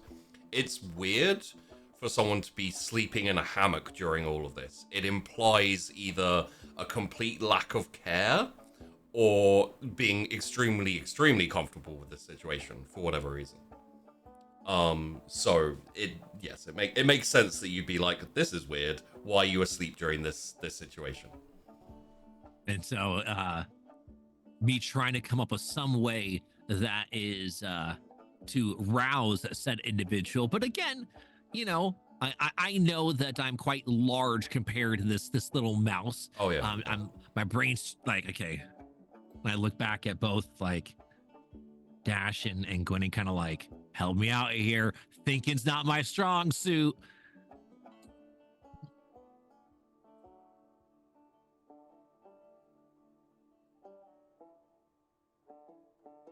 So I just start knocking on the tree that's one of the ones that is for the hammock, and assuming the one that's closest to the head, so there's a little bit of that reverberation going through. You kind of like, what you feel is like a kind of tap tap tap, but it's actually a dunk dunk dunk. I'm imagining like some acorns have maybe like, or like whatever kind of tree it is. Started like things have started raining down a little bit. So there is like a shuddering of the tree, and the snoring continues, but during that like shaking and the rustling of the leaves above, one singular acorn in the silence that follows as Nay's like standing over him having knocked, one singular acorn like falls and just goes and like bounces off the top of Nay's head.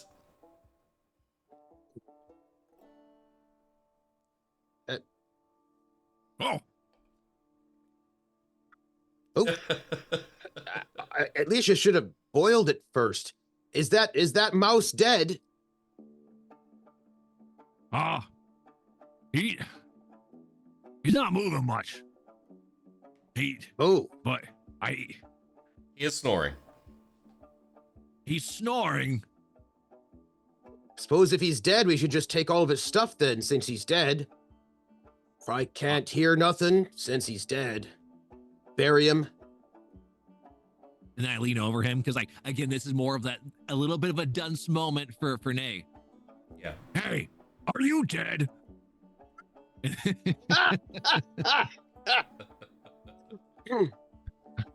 Assuming a dead person would answer yes or no, and then yeah, no. yeah.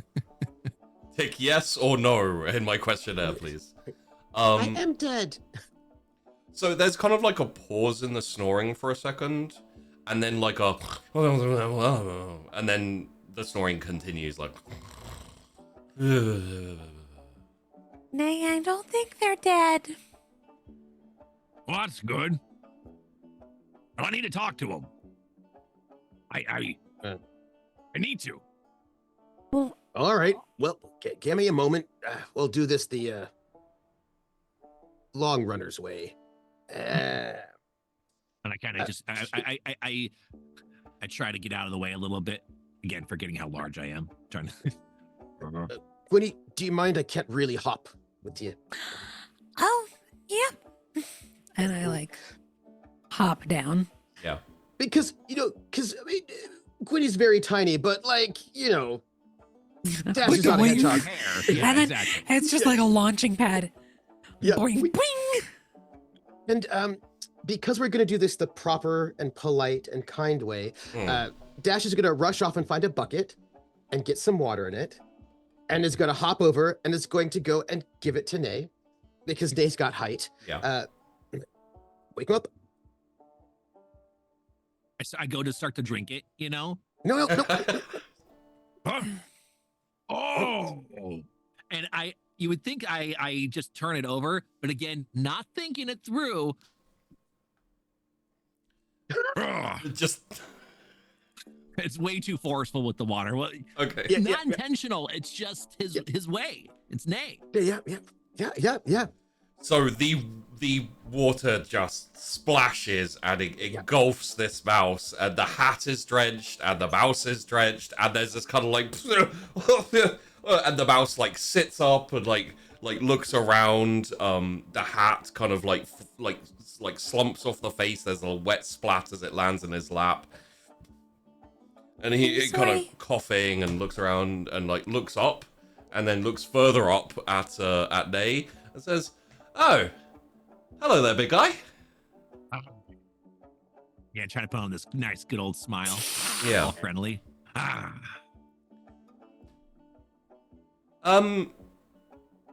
Not to be a stick in the mud, but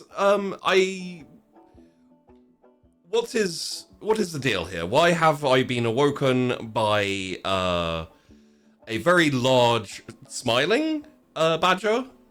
A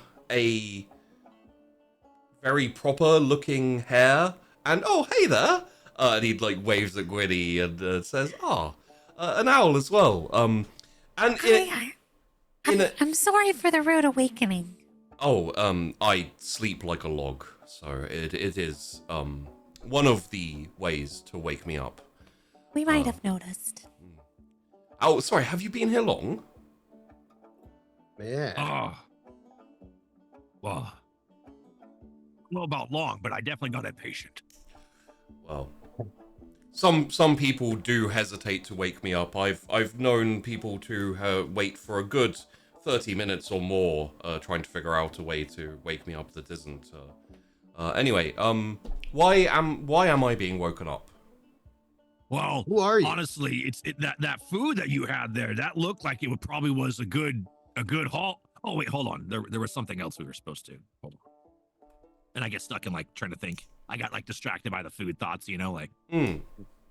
And then I'm assuming at this point in time, Dash would probably interrupt because he could tell I'm thinking way too hard. Just take a bite. We were worried about you. We thought you might be dead, and especially in a place like this where the trees might just get up and move and everything's so excitable. Also, who are you? I am the Colonel, Hoppingwell, and this is Gwynny, the brains, and this is Nay. You might know him. Famous, very cool. The brawn, and also the heart.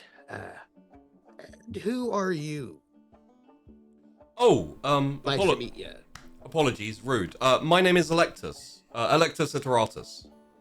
I'd like to point out, I love that he's saying, oh, sorry, I'm rude. I didn't introduce myself as you, as we are all very rudely waking up this random stranger. Yeah. Just. Iteratus. Yeah, it's named after my father and his father and his father, going all the way back to my great-great-great-great-grandfather, etc. The great hero. Just so? Are you a great hero? Doesn't look like it. If he were, he'd be helping with those vines rather than just sleeping. Oh, You two are so judgmental. I asked a question. Oh, no. It's fine, it's fine. I don't help out here. I spend most of my time in the wilds. I take parties through, I take adventurers in to where they want to go. Honestly, I spend most of my time living in there anyway, so when I come back here, they are gracious enough to let me rest and sleep and just take a little time for myself. I'm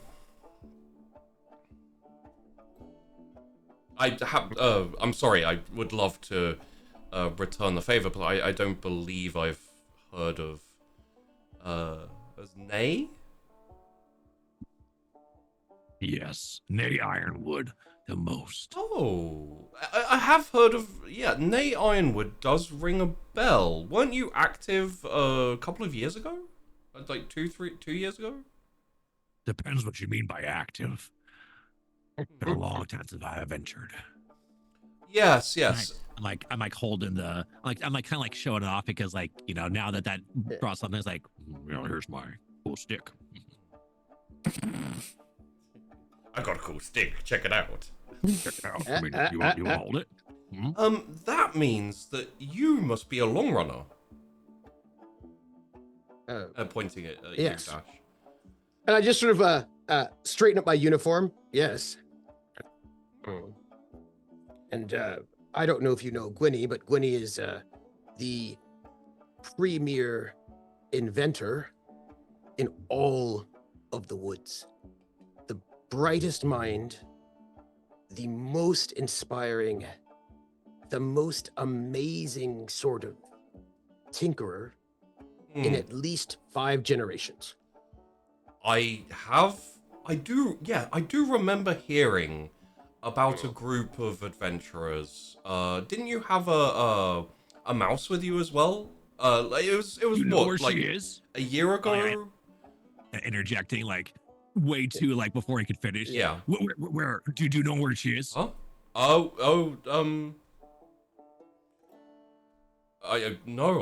hadn't even heard that much about you, just that you were heading into the wilds. And that must have been what, like a year ago? 2 years ago? 10. 10. Time, it's and I'll say right now, probably looks in 20s, very still young, very boisterous adventurer looking type. We have a prophecy. You're in it. Just so you know. Oh, okay. What exactly does it say? Does it say look out for Electus or? Not exactly. What does it say? I don't remember these things. Where it says we're looking for a legacy in repose. Sleeping, loafing, malingering. Oh, I wouldn't really say that I'm I guess the name is a legacy. I don't really think I'm the legacy. I think, my great. And you are still laying on this hammock, so you're still in repose. You're part of a legacy. Oh, she's good. Told you. Well, I've heard of times that animals have had prophecies and insights, part and parcel. So what does the legacy say? What does the prophecy say? What am I supposed to do? I think you're supposed to help us. You're part of our adventure. Oh, Yeah, you're one of us now. oh, I mean, That's the kind thing to do, Nay, is to ask, but yeah. Oh, see, this is a prophecy. Prophecies are serious. okay. Well, I was planning on staying here a while longer, resting for a bit longer. What's your time? What's your schedule here? Well, you could rest after we're done adventuring. That's very. And maybe rest extra long. That's very kind of you to offer. I do believe I was planning on resting regardless, but All right, I'm going to tell you something before the young ones get back here. Between you and I, So here's the thing. We've got a young mouse with us. And this young mouse is somebody really important who's got a great future ahead of them. Somebody that matters. I want that young mouse to have good influences, if you catch my drift. Yes? Good. I'm glad we understand each other. So prophecy. Judgmental. Winnie, He doesn't look like a vagabond or a bad person. he looks like a loafer. So, You're prophecy very says, judgmental. I don't like it, but I follow the That's the because- prophecy. It's because everything needs order with you. Are Well, you? I don't want Junior to go and meet this famous named mouse and then get all sorts of ideas that this is the sort of person that he should be emulating, and then all of a sudden he runs around just laying about all the time and not living up to his potential. Just breezy, like everything's all fine and you don't have to worry about anything at all, and just laying about, just getting some sort of mouse hero, Sometimes some it's sort good of, to lay about.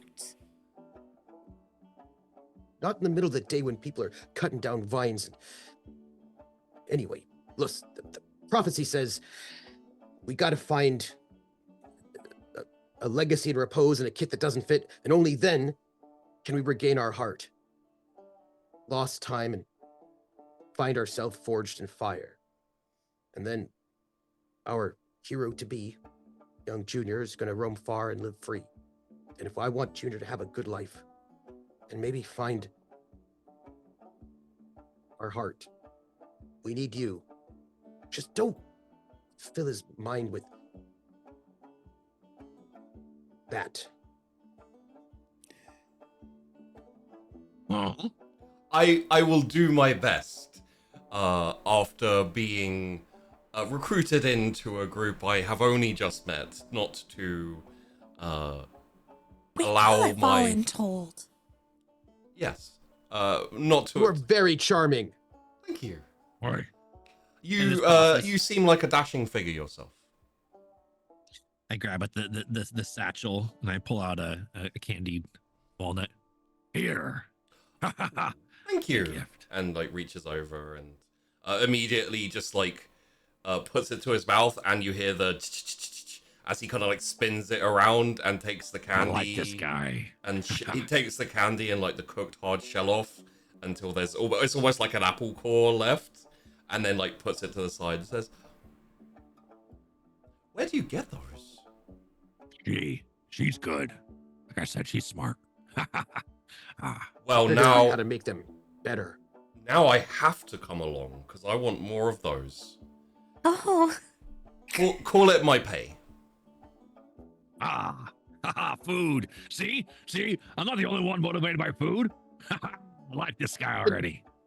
And Dash watches Gwenny being complimented and enjoying that compliment and looks back at this guy, looks back at Gwenny and is like, I don't like this at all. And you can just see him like just like Gwenny's like feathers are a little like little bristled up. And never fear, sir, I am perfectly happy to help instruct. Oh, Nope. What is the mouse's name? Junior. Junior. Perfectly happy to instruct Junior and maybe correct a few problems if you've been teaching him wrong.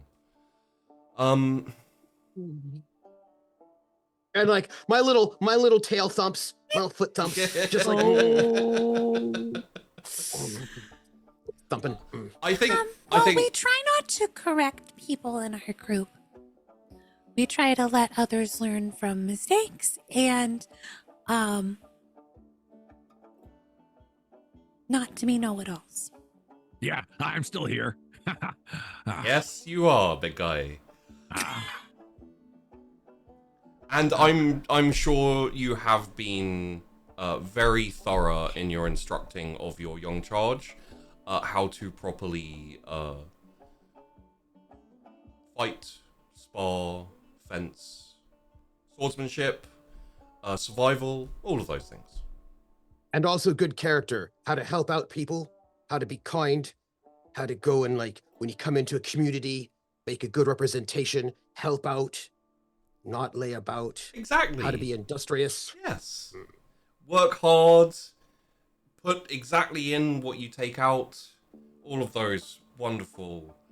Are there any more of those candied I have to make some more. Oh, okay. Well, you'll have to wait. As you see me starting to like, there's like one left, and I'm like slowly shimmying it like to the back, so you can't see. You know, they're like hidden in my pack. Yeah, and you can't. He does as you kind of like shuffling it back. He does that. Mr. Ironwood, is that maybe one more left over there? I smell. That's mine. Actually, I haven't had mine today. So. Oh. All right. Well, that's understandable, and I do appreciate you sharing one of the last ones with me. Would you like a carrot? Is it candied? No. Just a carrot? Yep. It's good for your eyes.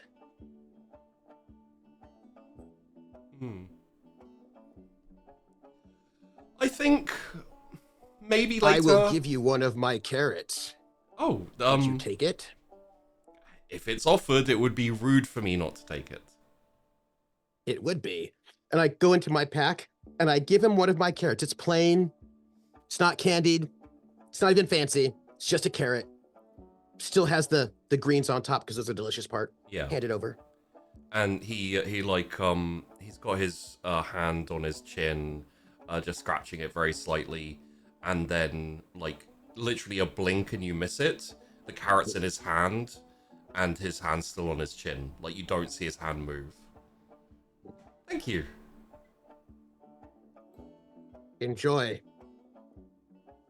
And he kind of starts nibbling around the edges a little bit, like maybe bites the end off. I take my carrot and I also eat it while looking at him. Yeah.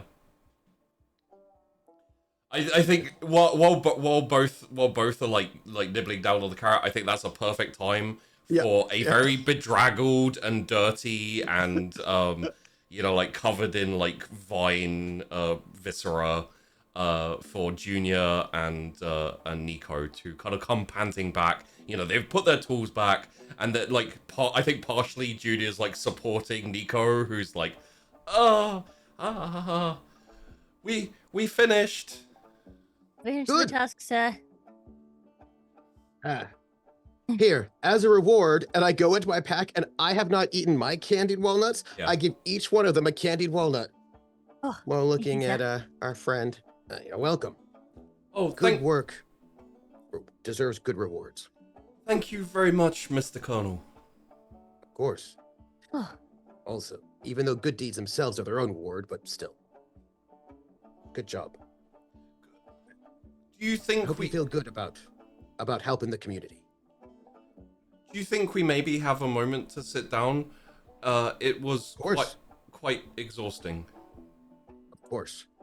And Nico kind of like takes her arm off of Junior, and then slightly painfully with a couple of grunts, like sits down and just kind of lies back and is like, ah. I get that bucket and I hop off with it to get some water for them. Yeah. Well, still just like, and the entire time I'm just wanting to make sure that our new really charismatic friend does not give a, just like getting water looking so like over there. As you're like going to get the water, Electus kind of hops out of the hammock. The hammock kind of like does that spinny, thing, and like lands on his feet, kind of like posed, like arms kind of splayed to the side like that, and says, "So, you must be the mouse companion." Indeed. I just made your acquaintance. Junior. Hello. Yes, sir. My name is Electus. It's a pleasure to meet you. And he holds his paw out. And you too, sir. Shakes it. And says, apparently, I'm joining your group. Ah, wonderful. There's always room for, more assistance. Good. And I am apparently supposed to instruct you. What? So, draw your rapier and we'll get going. And he walks over to the tree and like slings out his rapier, and throws it into his left paw and takes a stance. Now? No time like the present. I just had a very nice long nap, so I'm pretty much ready. Right. Of course.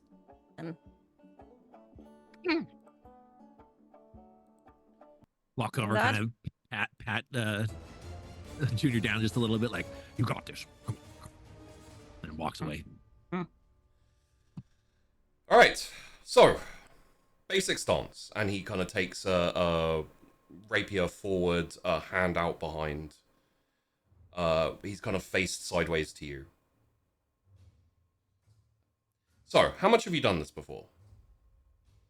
In practice and training over many, many years. So you're pretty practiced. Yes, sir. Okay, so we don't need to go over beginner stuff, anything like that. So if I was to, and he like swings his sword forwards and just like spins it around, like he slips the blade in between your hand and the handle and like knocks it out of your hand, and your rapier like falls to the floor.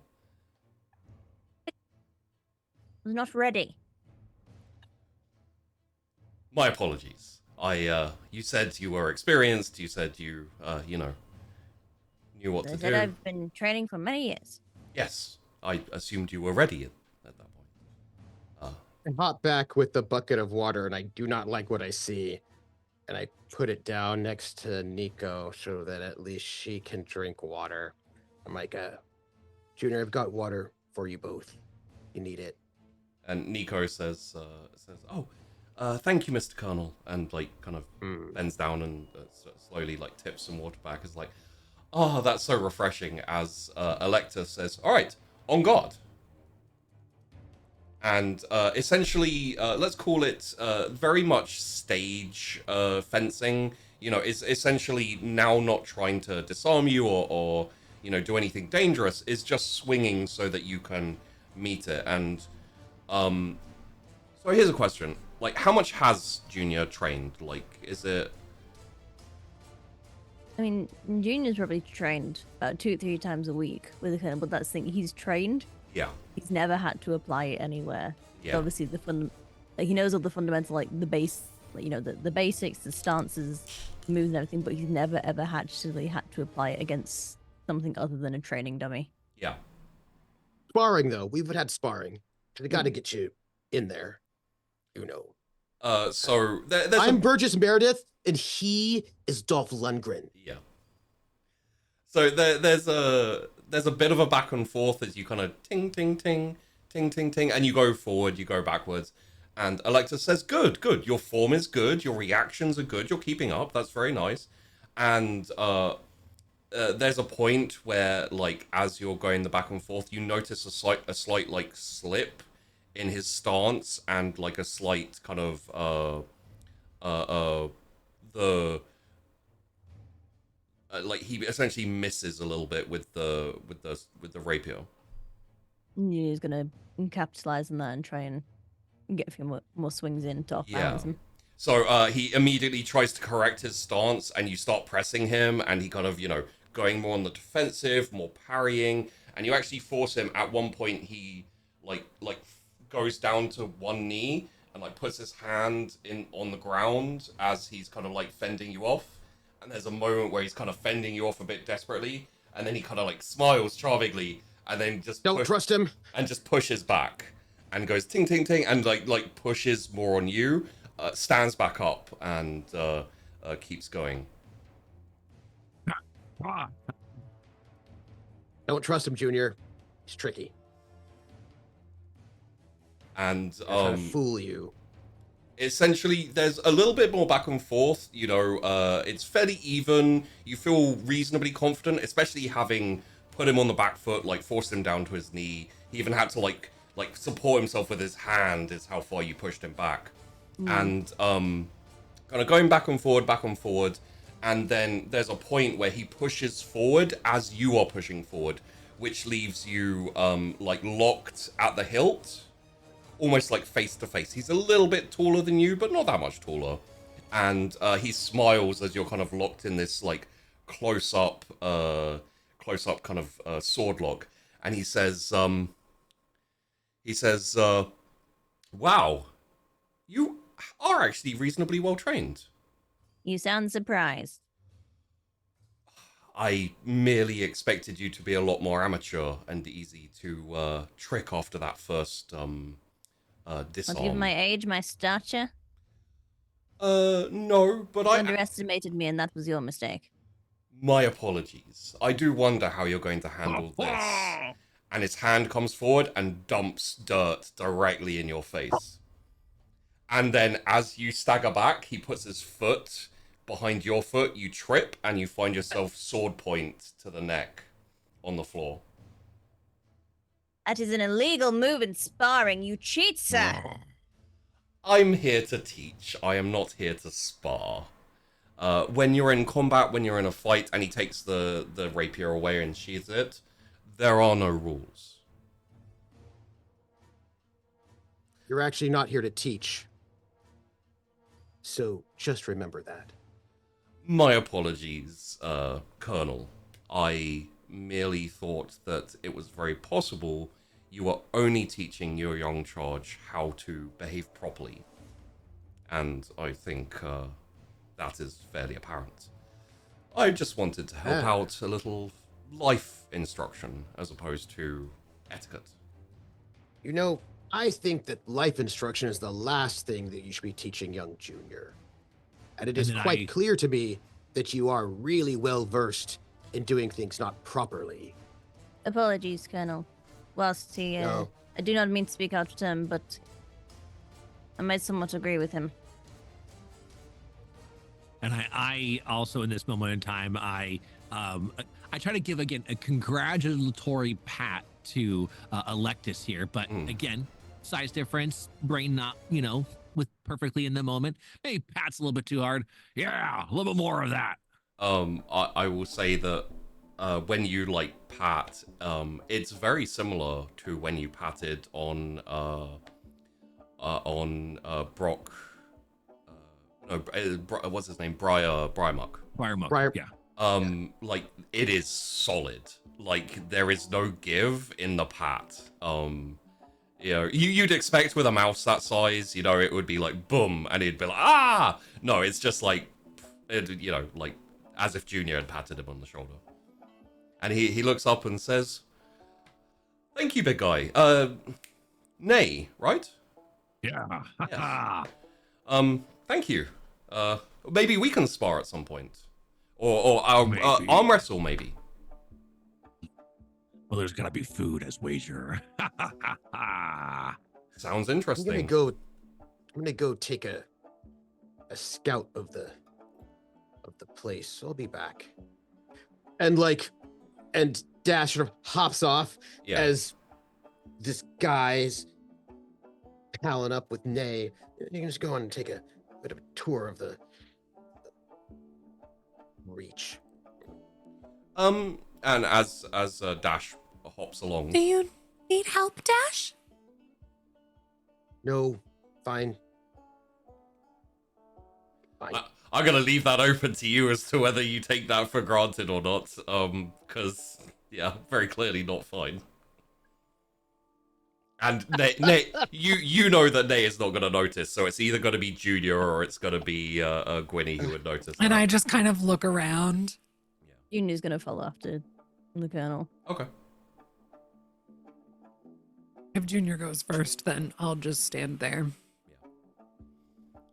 So do we want to follow Junior and the Colonel, or should we yeah? Okay, so in that case, as the camera starts to follow Junior, and we have a slow like fading of conversation, very jolly, very happy, especially Nay. Nico even is trying to get involved, but is also very distracted by being in a little bit of pain and drinking a lot of water. And we find, I assume, Trooper, that it is off a ways quiet, as opposed to... Yeah.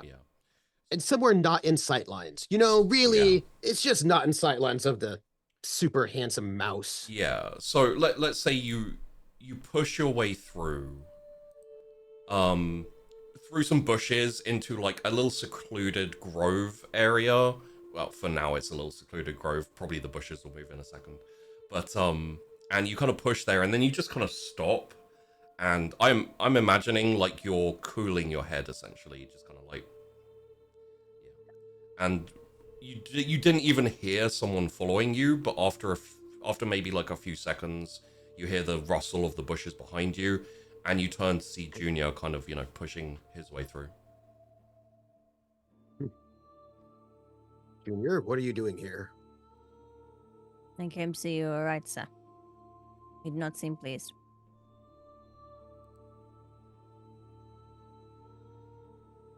I wish to, You know what, actually I don't. I was intending to apologize for that comment about the benefits of training under someone else. But I stand by it. What you have taught me is world class. However, it has not been applied. It has not been applied to real life situations. Not everyone plays by rules. Not everything is fair. Not everything is just. And I did not have that perspective before. I believed there was structure and regulation to everything. But the more we're out here and the more I see, I realize that is not the case. And I need to adapt. But it is not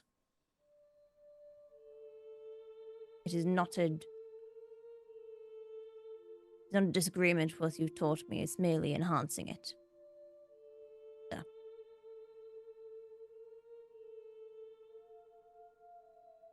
You're a mouse? I mean, clearly. A hero to be? Obviously. You'll make a great name for yourself. I intend to. You are full of dreams and possibility.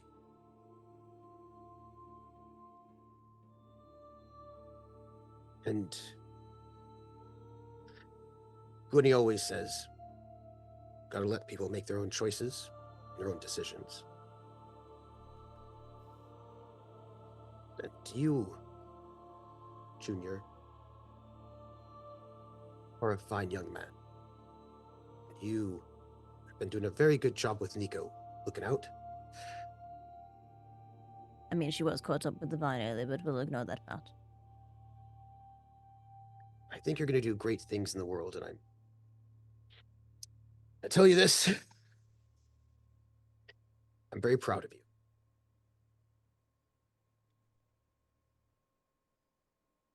And Thank you, sir. give you something, but you're not allowed to open it. Well, that's not her at all. Understand? That's poking. That's jesting. No? I want to give it to you now, just in case I don't have a chance to give it to you later. And he reaches into his pack, and he pulls out that letter that was on the mantelpiece, the one not delivered letter. Yeah. Says, this letter, when I hand it to you, just in case I can't deliver it.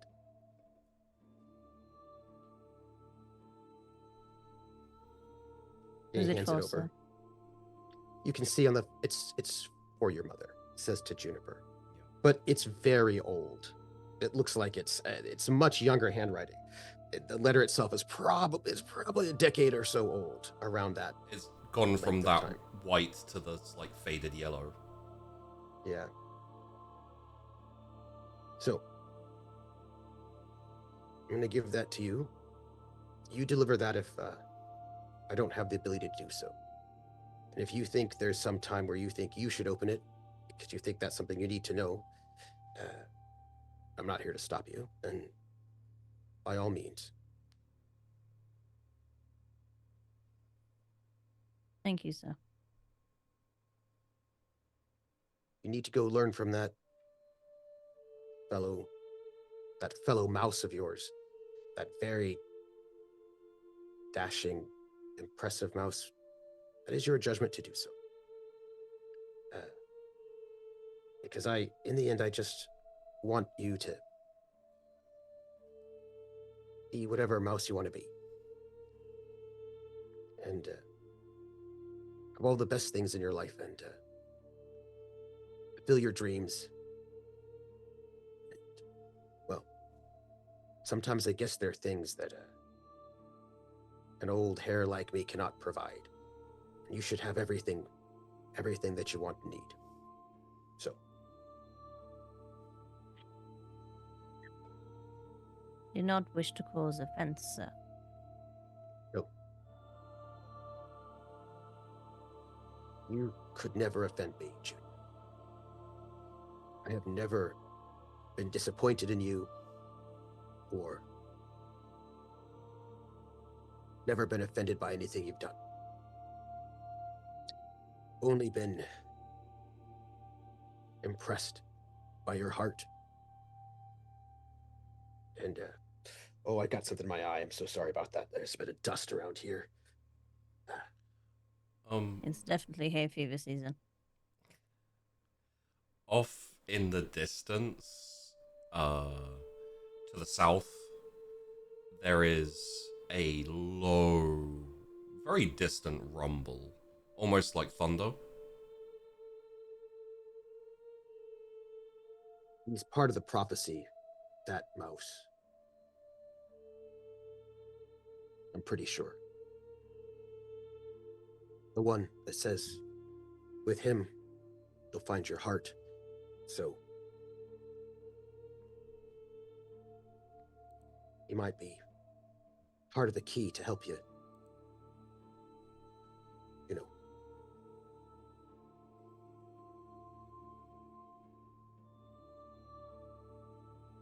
probably matter a lot.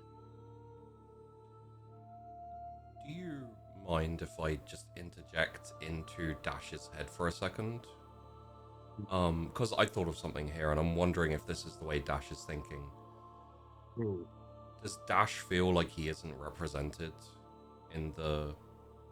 Like, he's not mentioned in the prophecy, neither a Nay or Gwynny. So is he maybe feeling like he's not one of the important pieces to go after Juniper to hopefully find her and... No. Okay. It's more like,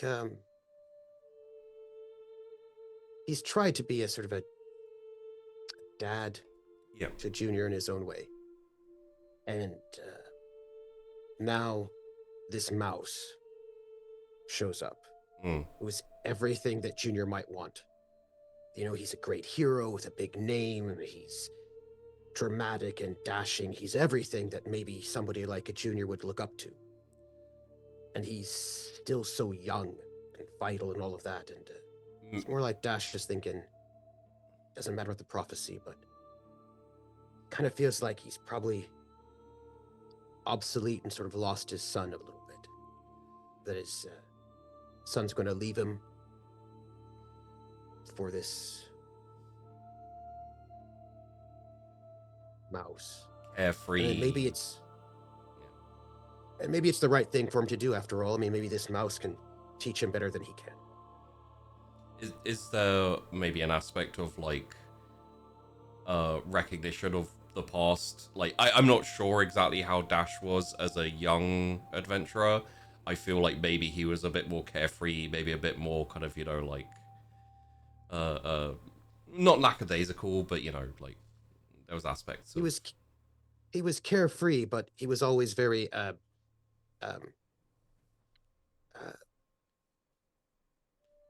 he's part of a team. Yeah. You know? Whereas this mouse is a bit more kind of like individualistic, like, you know. Yes, he is.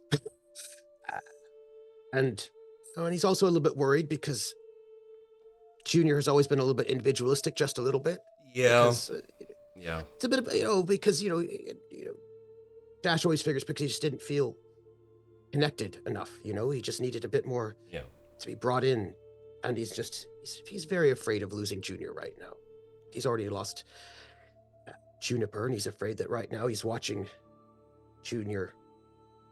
He's watching himself lose Junior right in this very moment. Yeah. He feels like there's nothing he can do about it, because the responsible thing, the thing that a colonel would do, is to let Junior go. It's kind of the moment where it's like, we're going off into the wilds, into danger, you know, like, time to leave the nest and explore and find what exactly you're capable of, but also that last 10 years of protective nature is hard to let go of. But also in his heart, he actually thinks it's the wrong choice. Because he doesn't actually think you're supposed to just leave people out by themselves to suffer alone as an individual. He thinks that you're supposed to stay together as a group and help each other. And he doesn't actually think it's the right choice. He thinks that to let people who don't have all the experience yet make choices by themselves without input is irresponsible. That you're supposed to let them make choice, but you're supposed to be there to support them and help them and give them guidance. And he feels like what he's got to do now is just let him go. And he feels like he's failing as a person, but perhaps succeeding as some colonel that he never... that's the job, that's not the hare. The hare wants to give him a hug and tell him, you know, hey, but he's going to do what Gwynny said last episode, to let him make his own choices. I apologize for this. I'm going to dig a little deeper because you said something that resonated with me. Does the colonel have either a aspect of resentment or has not forgiven Juniper for going off alone and not relying on you all to help her? No, he actually feels like he failed because he let her go. Yeah. And so when people keep saying you've got to let people go, it just reminds him about how he think he failed by actually, when somebody said, I'm going to go off alone, and he said, okay. Yeah. And then it went real bad. Yeah. Okay. But everyone says it's always overbearing if you just keep being there, so... He feels like he's letting Junior go in the same way that he let Juniper go, and he feels like a complete failure, but he feels like that's the right thing to do. Yeah. So he's doing the right thing because he always wants to do the right thing. Okay.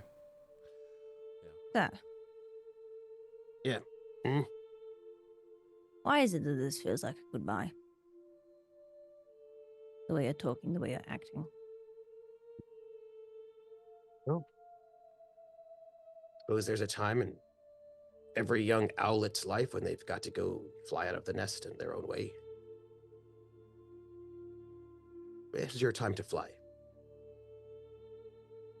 What? End of the prophecy said that the hero to be would roam far and live free. I think you can do that. If I'm to do that, sir, I'm not doing it alone. And if I remember when we stood there in those barracks, you made a promise to me saying that we were going to do it, we were going to do it together. Forget about honor. I'll be here. Forget about the legacy. It's... No, because I refuse. I refuse, sir. I'm not... You do not decide when it's time for me to go, or to come, or to... whenever. I'm content. Do not let the ego of one mouse shake you. Make you feel you're anything less than the Colonel. Anything less than my mentors you have been for years and years and years on. I am not ready for you to go. I do not want you to go. And do not push me out before I'm ready to go. If you so dearly want this letter delivered, you deliver it to your darn self. You take that back. You do not leave me, sir. Junior, I'll take that letter back, but on only one condition. Yes, sir. You're gonna have to give me a hug. Yes, sir. Come here, Junior. Junior, I love you. Just want you to know it. I love you too, sir. Not going forth without you. Don't you dare try and make me. I wouldn't dare. You're too hard-headed. A mouse.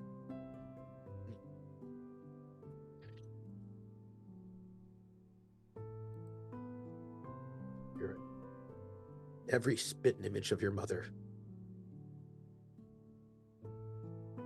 I'm proud to be.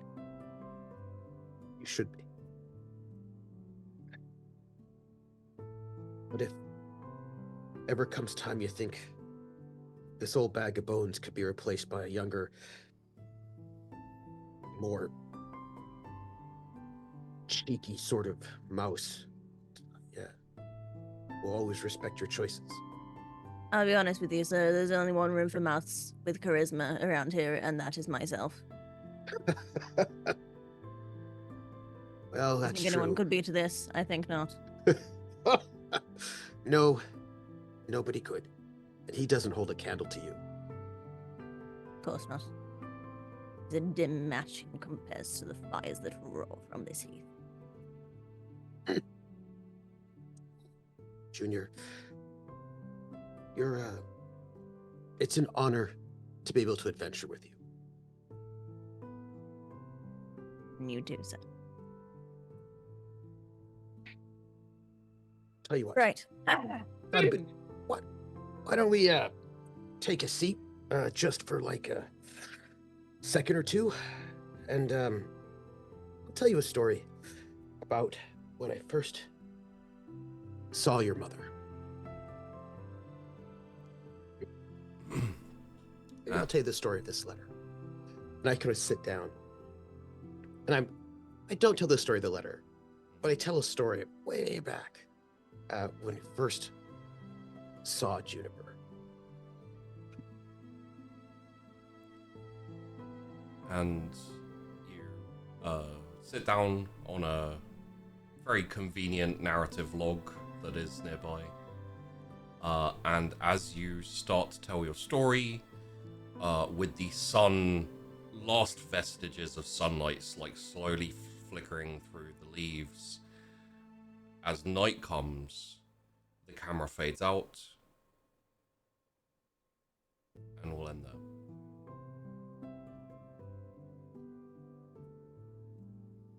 This is what happens when you put Trooper and Safi in a room together. How You get tears. dare you make me cry? I'm like sitting here like crying and being like, this is not my heart.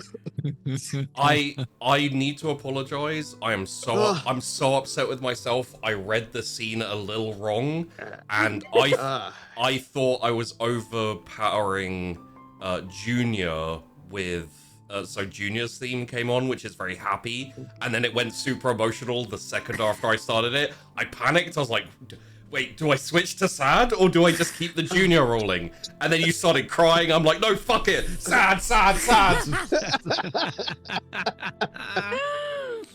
I was like, thematically, I was totally right to do the Junior theme because Junior overpowered the moment and like rose over what was happening. But then it went sad and I was like, crap, I made the wrong choice. But yes.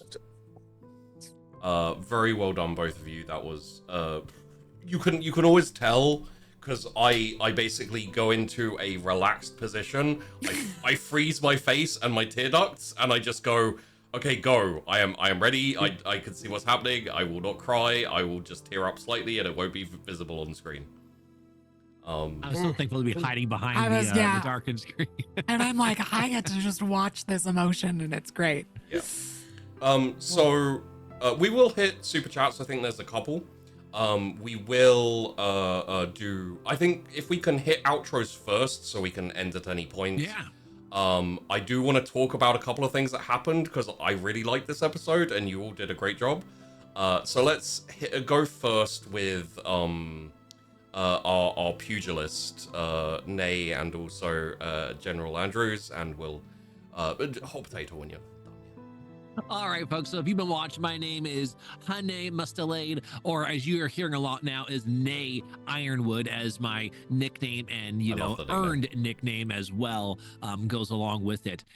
So you can find me on so many different social media platforms as General Andrews. I do a lot of content that is based around nostalgia, community, shared experiences, like this shared experience right now that I'm having with this amazing cast.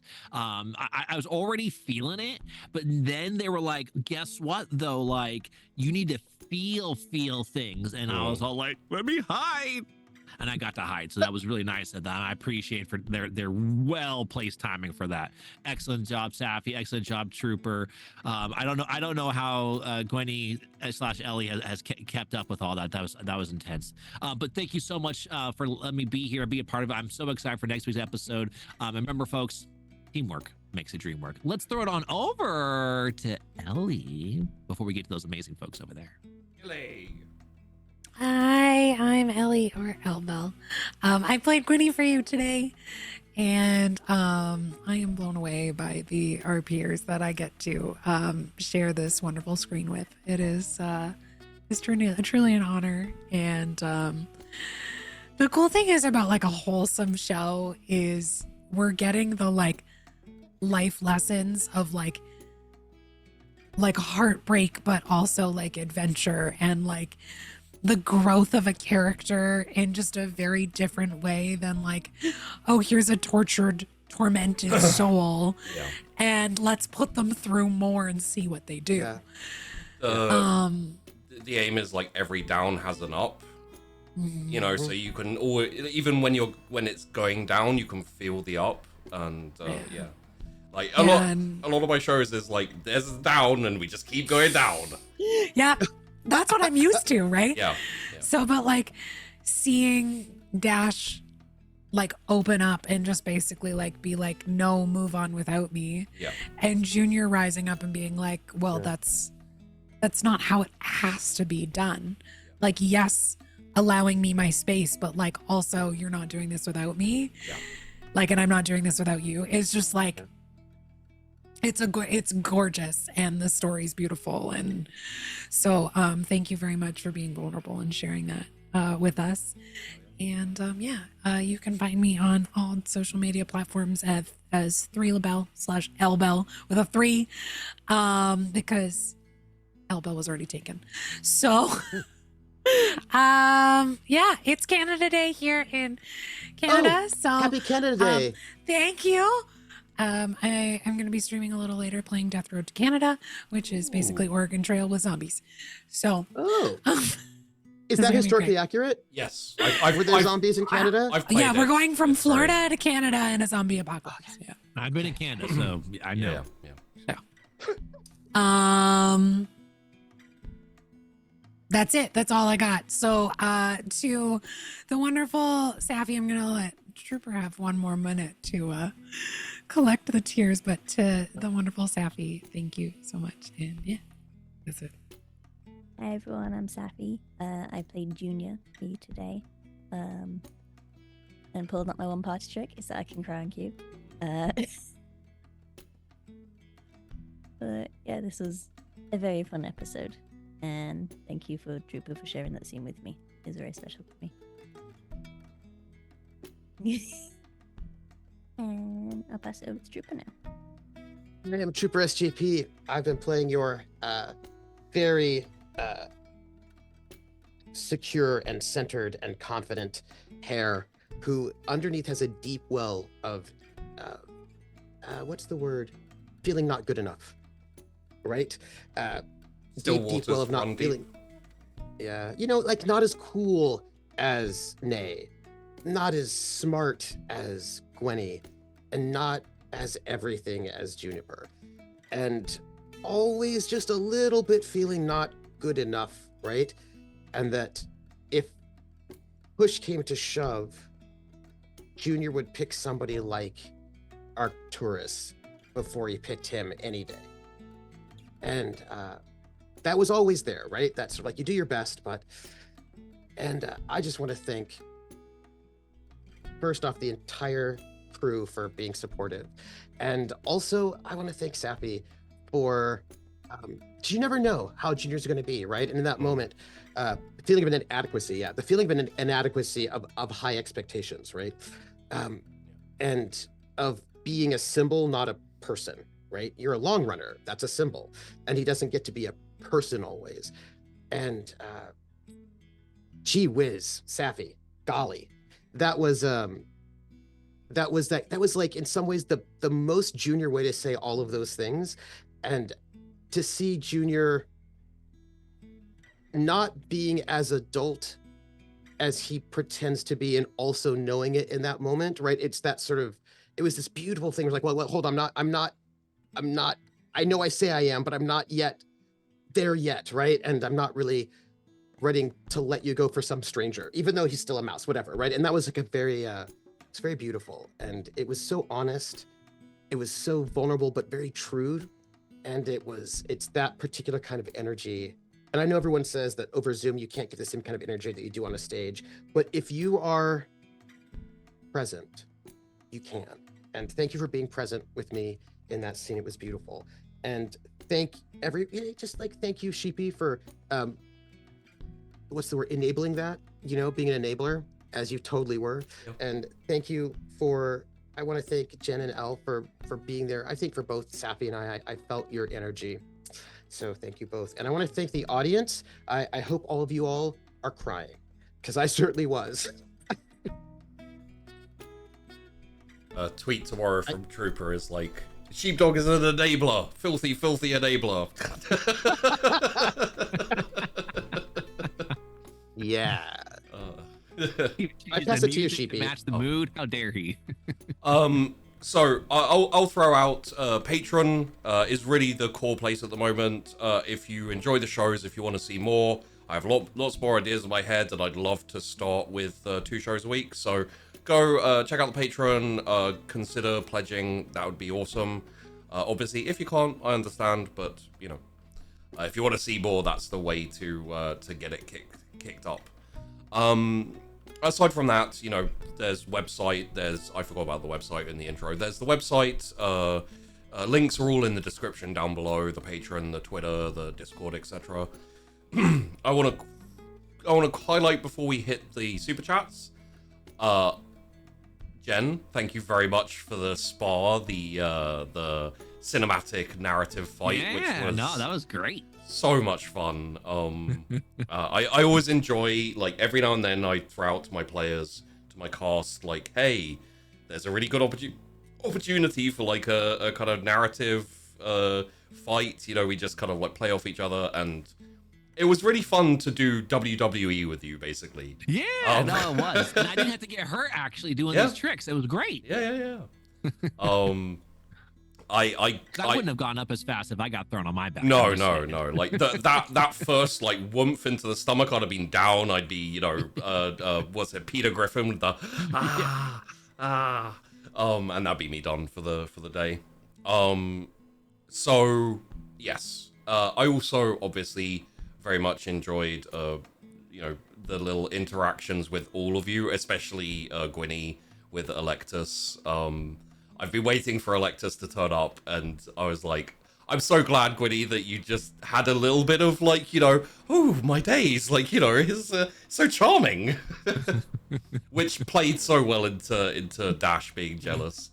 And then obviously the ridiculous emotion ride that got slammed into us at the end, which was not my fault. I only enabled it. It's not my fault. Blame Safi. Also, Safi, you don't just have an ability to cry on cue. You also make other people cry as well. I will highlight that. So you can add that to the roster. So I have 2 singular tricks now. Yes, but that's 2. That's double what you had before. We have 2 super chats, which are both, well, one's going to be very, very quick, which is from Mark. Mark, massive supporter for a long, long time, even before I started TTRPGs when I was doing gaming and stuff. Mark numbers, I'm a bear. Me too. That's a super chat. And also Damned Man giving us a classic Damned Man thing. Junior, bracket Safi Pie. How does it feel having all the old people trying to set you up with Nico? And how does it feel when she pulled on Nay's clothes? I'm going to say didn't feel anything, because even though these are fictional characters, they are children. So whether they're real life, fictional, anyway, I'm not going to push them towards any kind of romantic relationship or jealousy in that regard. I would also say I've been taking cues from Junior in regards to Nico, and there hasn't been any, I feel like Junior's so focused. I'm not interested in my child character looking at relationship stuff, because they are in fact a child. So I'm not going in that direction. Yeah. So there's been, it's fine to joke here and there. I would say I don't think there's a romantic thing going on there, but yeah. So yes, that is all of the everything, and all right, thank you everyone for watching. We are going to sign off here for the day. We'll run the intro, which is super awesome. Do stick around for the intro, it's so cool. Outro. And sorry for the outro. Yeah, we're about to do another 3 hours, guys. Get ready. Get ready. But no, stick around for the outro. Safi put it together along with the intro, and Pony Punch doing the music. Links below down to everyone as well for those stuff. And yeah, essentially you get to see a really cool little clips of the characters, and everything. So thanks for watching, everyone. We will be back next week with the finale, and looking forward to seeing you there. Thanks for watching. See you next week.